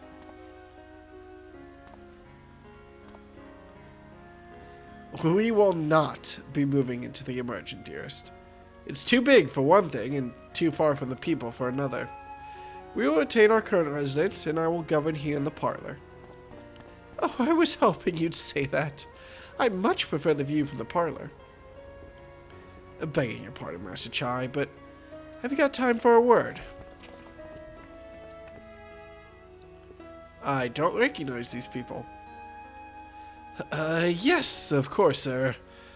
Haven't bet? Aye, that's me. I liked your speech, but there's folk outside these walls that don't even have enough food to last till tomorrow, and more who are counting their crumbs. If you even plan to change that, I want to help set things in motion. Then we've much to discuss. No sooner do I take office than my work begins in earnest. Well, I suppose I brought it upon myself. Thank you again for your help, Dekka. I hope to see you again before long. Will's a cutie and time back out. Have a good night, Ed. I'm not streaming for much longer anyway. Tomorrow, hopefully, we'll grind through... Maybe we'll be able to finish Omega. Probably not.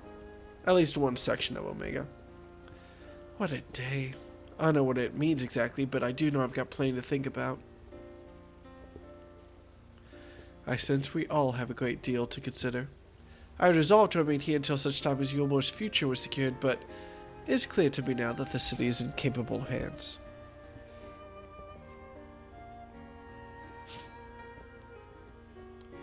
I have every confidence that they will find their way, and I believe it is time we went on ours.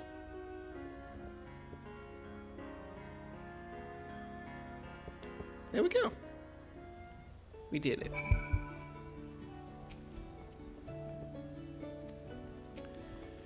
Right. So Alfie knows leaving too, is he? Seems like everyone's moving on. Everything's changing. I've been thinking about what I should do in all this. Like I told you, I spent most of my life dreaming about living here with my friends, in paradise. That paradise is gone, but something better has taken its place. And I reckon I want to be a part of it.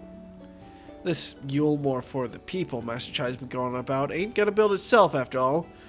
Not that I'm much of a builder. Me and my friends will find a way to make a difference though. Help keep things changing for the better.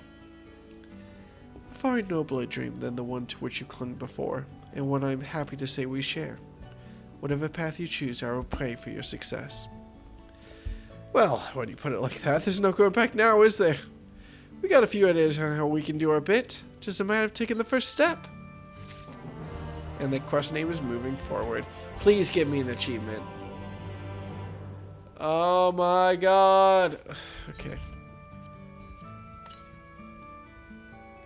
Not done yet. Didn't even notice that there was a Crystarium weapon. Though this is probably actually worse than my current, isn't it? Oh no, it is better. I never got the updated weapon. Oh, I like that sword, though. That's not bad with this armor set.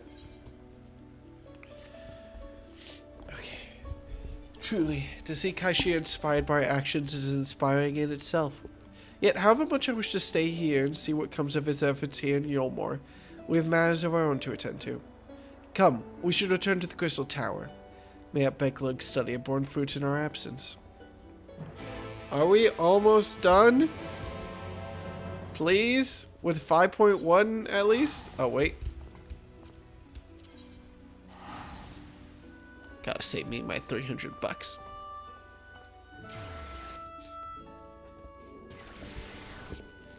The Final Fantasy XIV will continue until morale improves.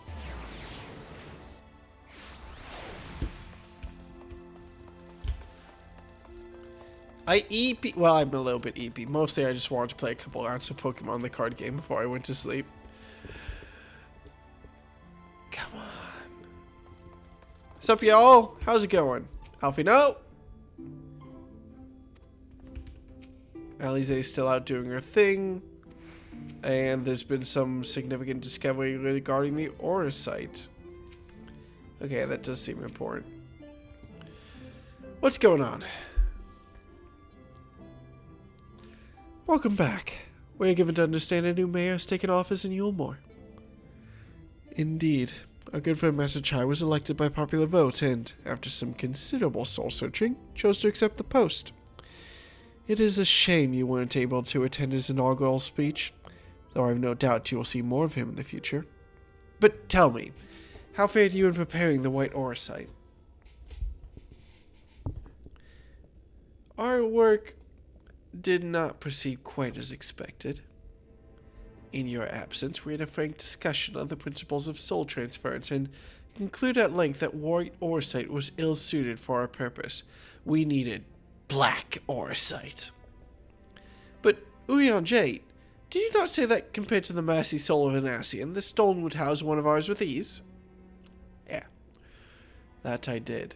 And armed as we are with Beklug's invaluable insight, 'twould indeed prove a trifling matter, were we to disregard the inviolable link betwixt mind and soul.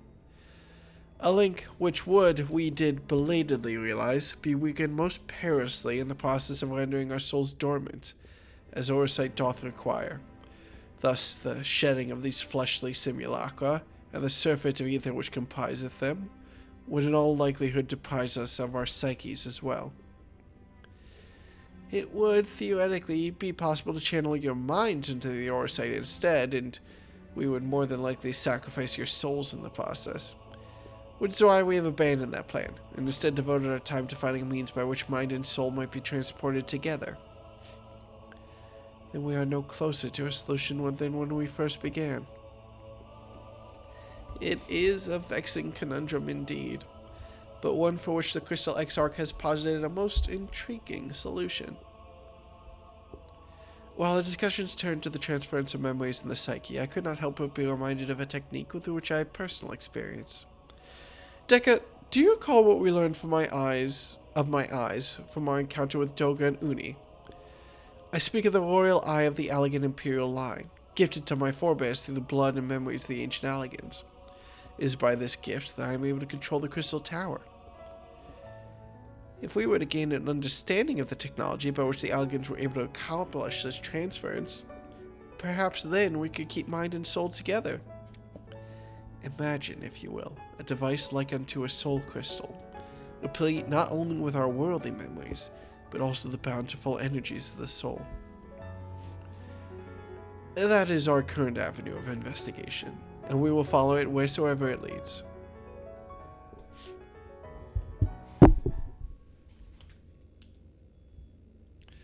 While we are thus engaged, I think it best that Dekka return to the source and inform Kyle and the others of our findings.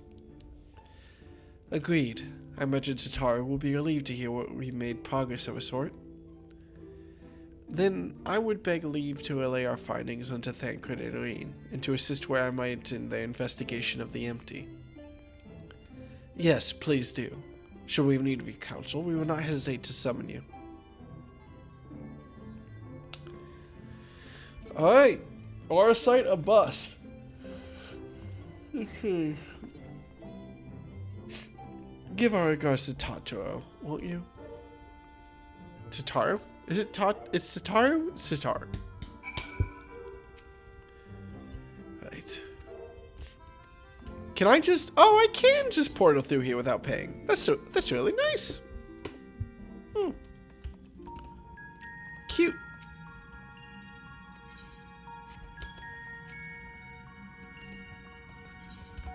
I don't remember the Sons of Sword Cornic are about, like, at all. But wait. Will I just pop out in more donor if I exit out here? Oh, I think I will, but... whatever, it's fine. I can fly over. It's 100 gil, but also it's 100 fucking bucks! For an Uber, like 5 seconds away! That would have been a good name for the, Chocobo, wouldn't it? Uber. Nah, Barrage is perfect just the way he is. Although, I will admit, I might be stupid because I only just realized that Barrage has the flags of...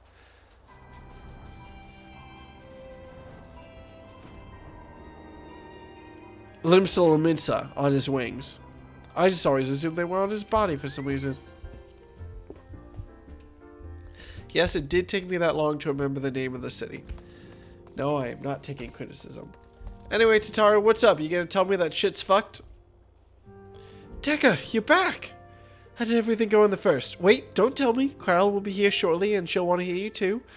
She's just tending to the others. Their bodies. I mean, God, I don't think I'll ever get used to saying that. Anyway, you can tell us everything the moment she gets here. No! Fuck! Okay.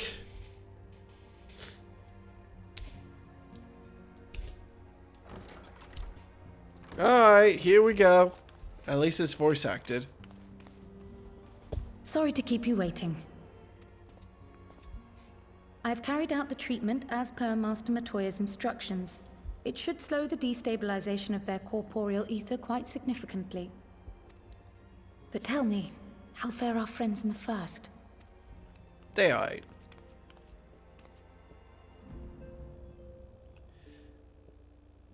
It's been a while since I've been on a train, hasn't it? Or a bus. Fuck. I figure you understand. I flip-flop back and forth. So this Beckwork's the first to lead an authority on soulcraft, are they? Sounds promising.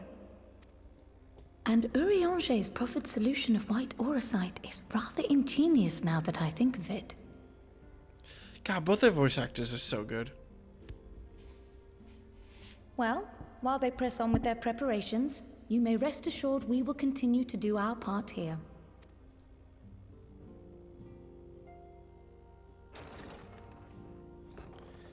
Oh, new fight just started. Whoa. You're back. Oh, Oldfire is coming up now. Hey, what's up, Estinian?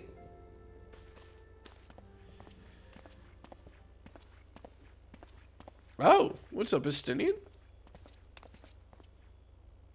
Oh, you're gonna turn into a Reaper, aren't you? And none the worse for wear, I see.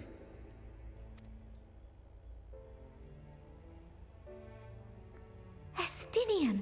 Oh, thank the gods! We've been worried sick. Did you lose your link pearl or something? The situation in Garlemald has become more complicated. I was making my escape from the capital when I ran into one of yours, Riol. He thought it best we come straight here. I'm sorry, the contrast between Estinian's, like, rather normal clothes and, like, the demon lance on his back is so funny. More complicated how?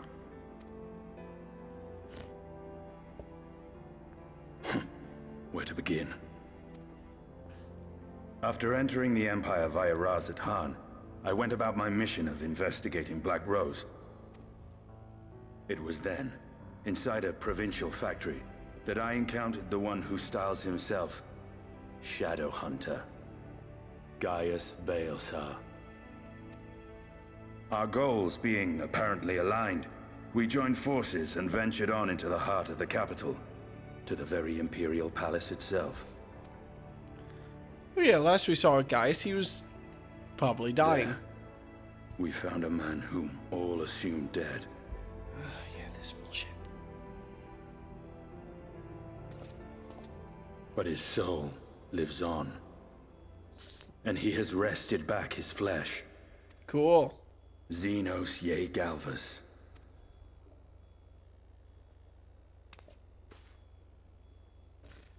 Nor did the surprises end there. For no sooner had we arrived than he murdered his sire in cold blood. The Emperor is dead. This sent Gaius into a rage, and he charged in, blade drawn.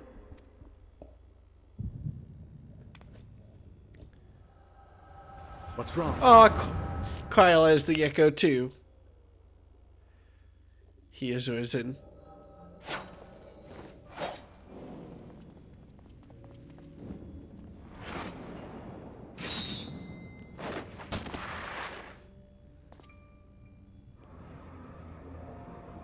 Oh, that looks bad. Is it transparent, or is that just me? Oh, yeah, it is, because the tip got cut off. I've seen him in action. His body, at least. You will not best him alone. Could you rephrase that, Estinian? Nay, death will not come easily to that thing. If you would join me, then by all means. For what good it will do. The Black Wolf and the Azure Dragoon. I suppose this might suffice. I'm not menacing, I'm sorry.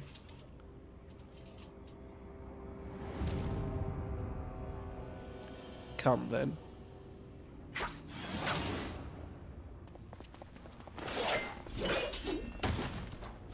Oh, bespoke animation.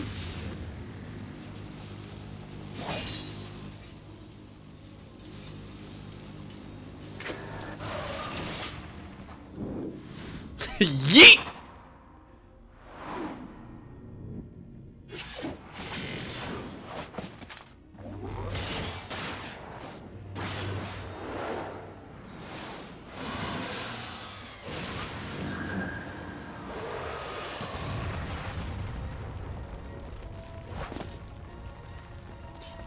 Do you think it worked?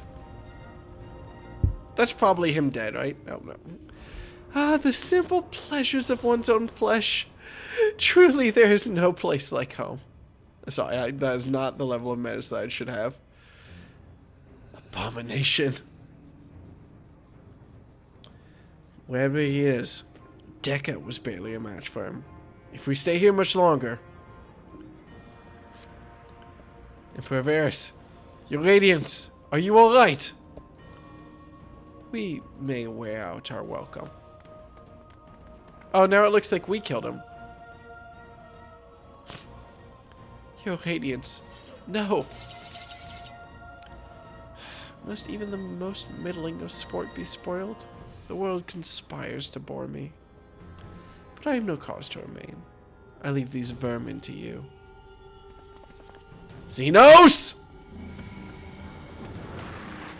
What a dick.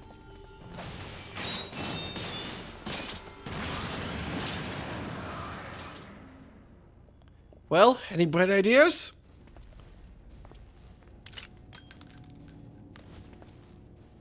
Just one.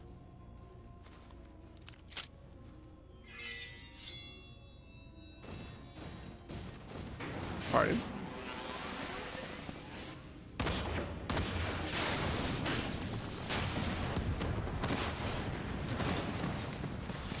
I mean, fuck it, it's cool.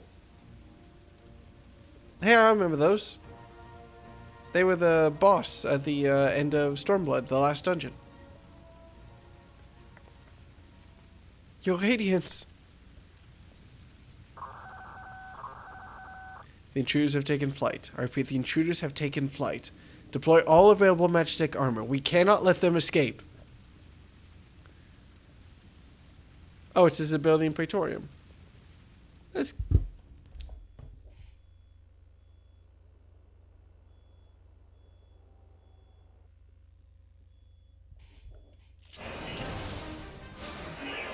Can I pause this? There's something beeping?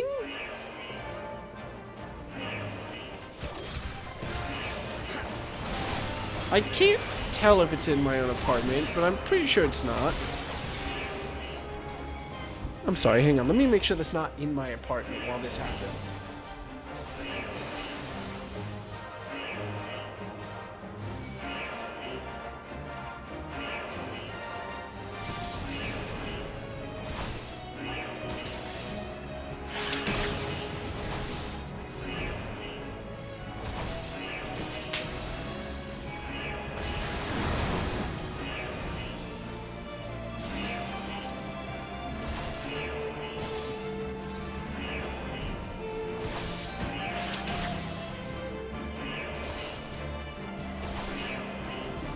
There's a car alarm going off outside.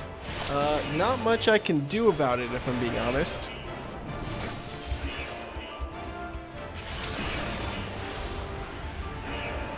I apologize that's audible to you too.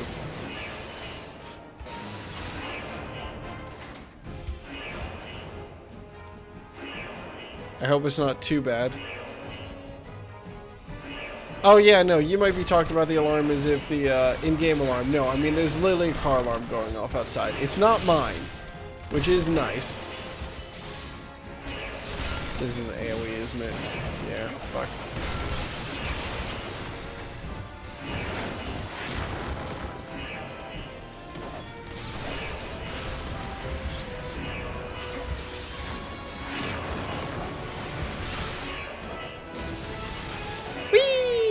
Stab, stab, stab.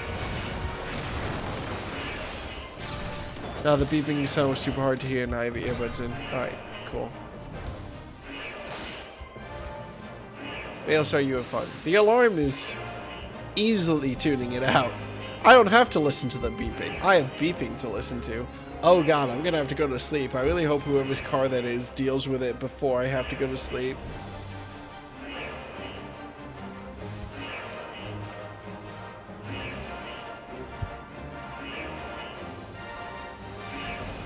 Alright then, I'll take the low road, so to speak. Is he just gonna jump? See you outside. Stay safe.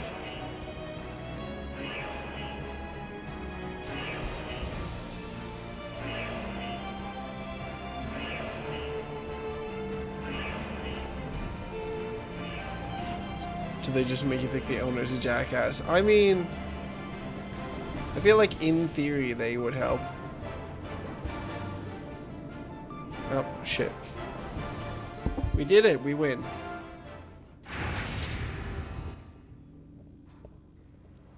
Oh, this looks like a boss fight arena. Well, well. Someone's been busy. The fuck?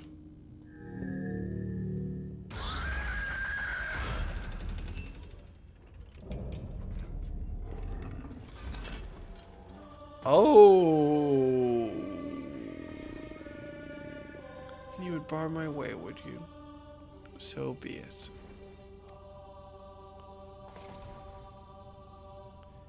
Come, Nidhogg, lend me your strength. I don't think Nidhogg typically wants to do that. You don't have any eyes. When did you get the power of Nidhogg? Wait, when did that happen? Also, I'm not sure who the half-naked man is. I recognize that as the final boss of Realm Reborn.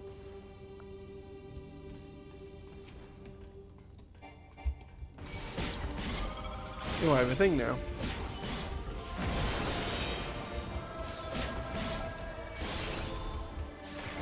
I might as well use these. All my skills have completely changed.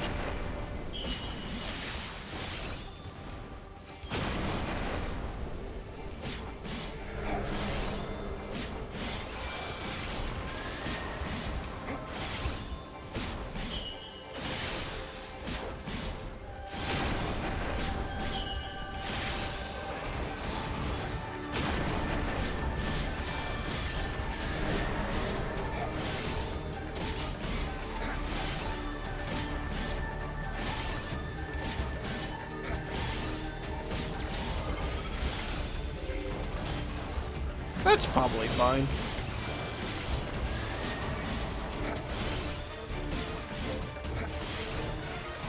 I think it's kind of cute. It signals the way they program this somehow that I'm using up my stacks on my left divide attack whenever I press the forward button. I'm not sure exactly how they connected, but I think it is cute that they are obviously somehow on the same thing.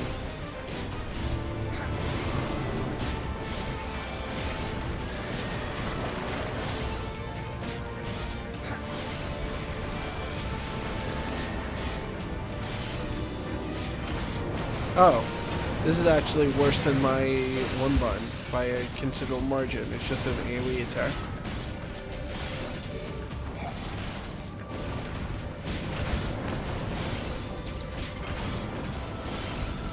And this is a different AoE attack.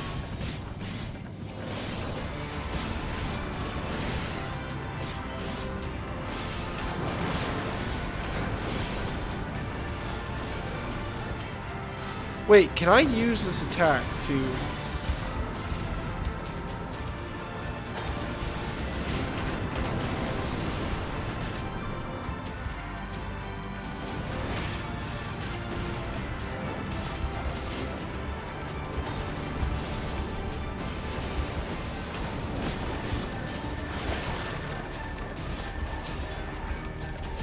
No, I was kind of hoping I could use it to jump up and kill the people on the bridge, but... not for my luck.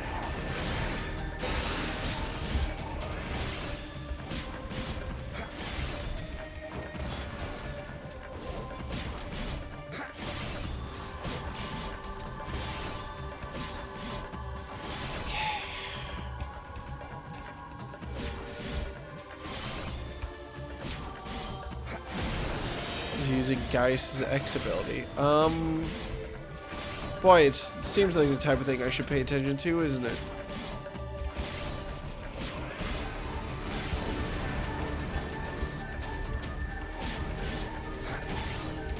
Am I gonna jump up onto the bridge? Oh.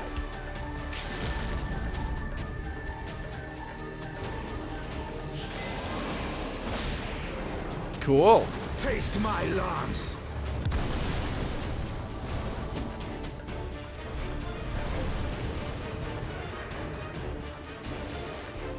When did he get Nidhogg powers? How does he have Nidhogg powers?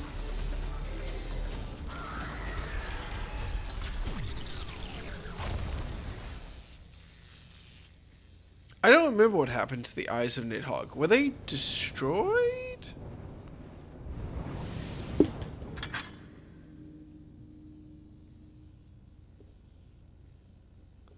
And we're in a cutscene pretty smoothly. Carly into the Machina. Now, where are you, Gaius? Soul fusion from when he was Nidhogg. Fucking what?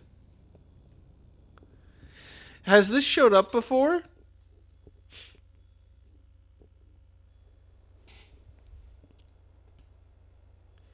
Alright, Tataru, you can just enjoy being in the dark. Me and Kyle got all that. Are you alright?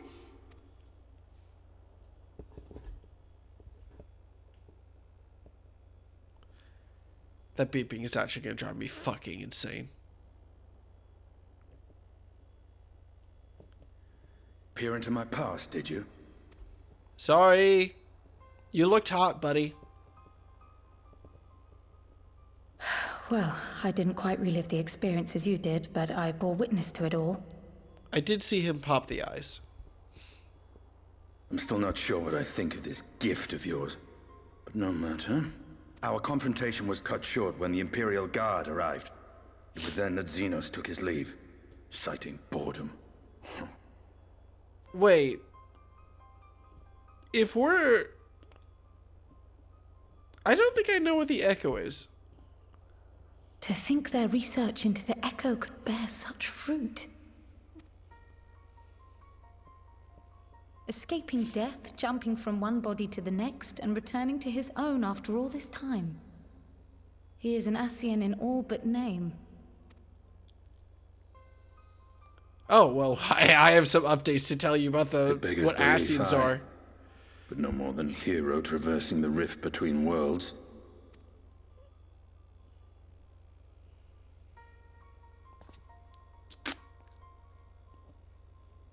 My concerns are far more prosaic. With the Emperor dead and the Crown Prince missing, the Empire is in disarray.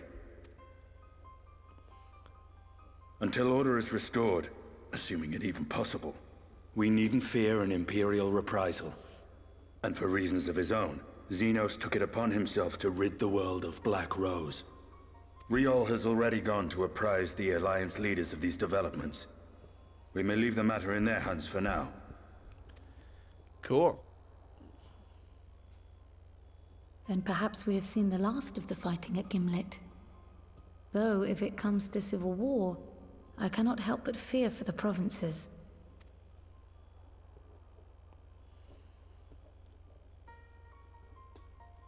Ah, I'd nearly forgotten to ask. What became of Gaius? Did he not escape with you? That he did. But we parted ways shortly after leaving Garlemald.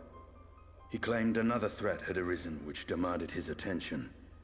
He didn't elaborate, but the absence of some device or other in the capital gave him reason to believe they're planning something.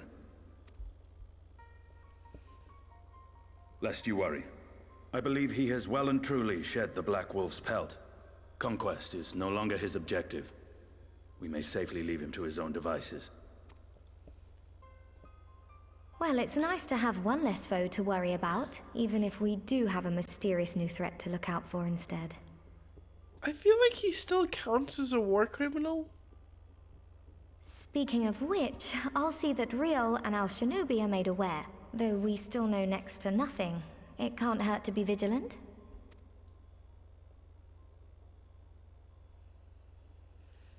Well then, with Black Rose nipped in the bud, I believe I've fulfilled my part of the bargain.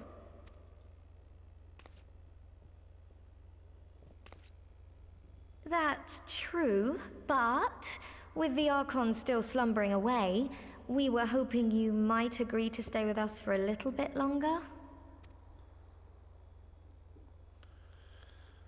Come on. Sorry, Come but I'm on. not inclined to extend my contract. Gaius isn't the only one with business to attend to. Come on, old times. Look at me, buddy. Come on. Hero to Thank you for hero. your help then, Estinian. I see why Alphino admires you so. Damn, cut deep.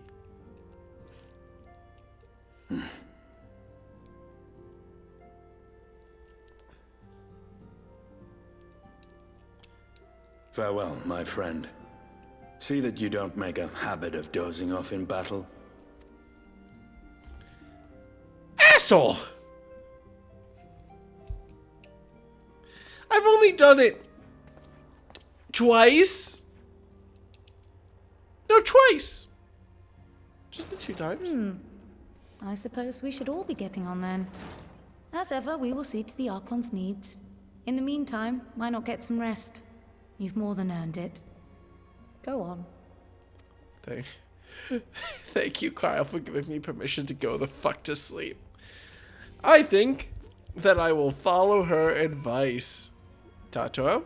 I'm gonna stay here and rest for a little while longer. I'm sure Beckler can manage without you. They've got enough signs to help them, if you ask me.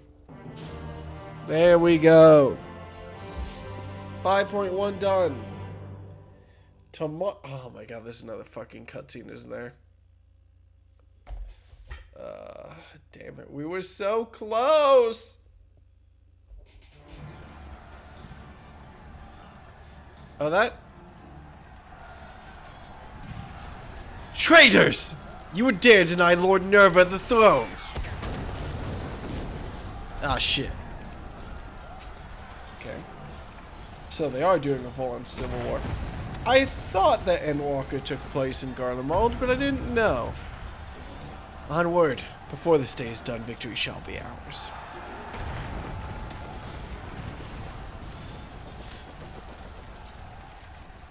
I guess the Oriole family did just straight up disappear. Zeno? Oh, wait, no, who is this? Oh, it is Zenos. Yeah, Garlemald hasn't had a civil war for like 6 months game time. It was due. You're right. Boring, boring, boring.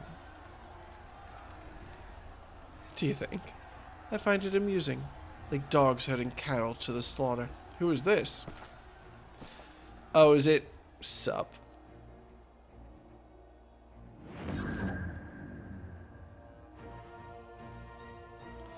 That Hugh. Your soul is... Who are you? Wait, is it not Elidibus? Before your majesty, I am but another dog, lost in want of a new master. A hunting dog, if you should wish it so. For I know full well the prey you would seek next. Zodiarch.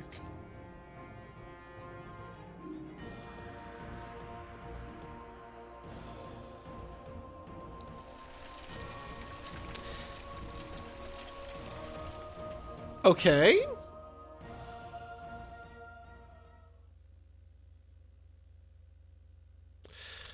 Oh my god, meanwhile...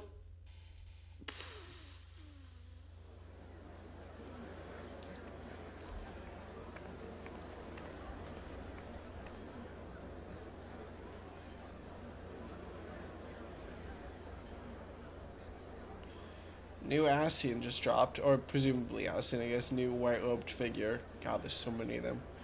Did you hear? The mayor's reopening dayless stoneworks and they're looking for laborers. There's talk of reselling some of the old abandoned villages, too. They're even laying on free Talos to help anyone willing to make the move. Free Talos? We best get packing. Steady work, board and lodging. If that's not a recipe for hope, I don't know what is.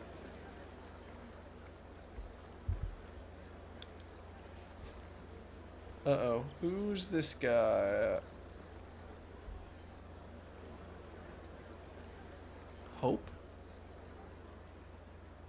Why does that look like Ardbert's armor?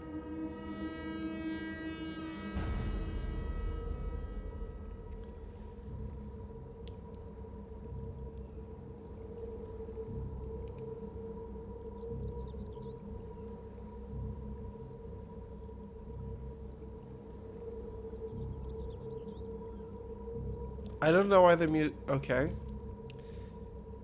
Yes. So long as I yet live, I would see that feeble flame rekindled. Oh, it's not Ardbert. Oh, nope. His eyes were still blue. It is my destiny to see our dream fulfilled.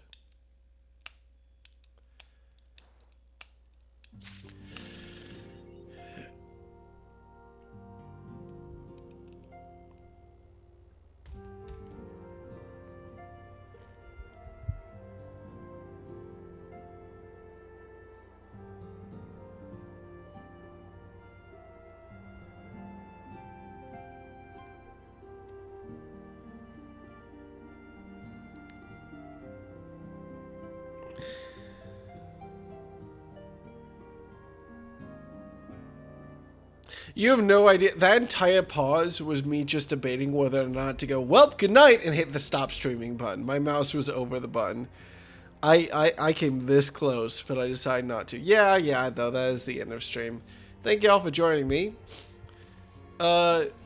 Tomorrow, probably, I do Omega, as much as it is I can stomach in one night. I think it took us about 2 or 3 hours to get through one chapter of it, so hopefully we'll get through the second third of it. Then all we have to do is get through the last third of Omega. Then all we have to do is do... We have to do like 10 hours of raids. Do I really... Well, I want to unlock them at some point. So, might as well make it now, I guess. Cool. Chill. Yeah, I will see y'all next time I stream this game that I'm enjoying playing. Certainly. Oh man, I'm gonna have to go back to Samurai for Omega? Samurai for Omega. Omega's not so bad for time and worth. Yeah, I've heard good things about Omega. I'm curious about it. I'm also curious about the raids that are coming out of Shadowbringers.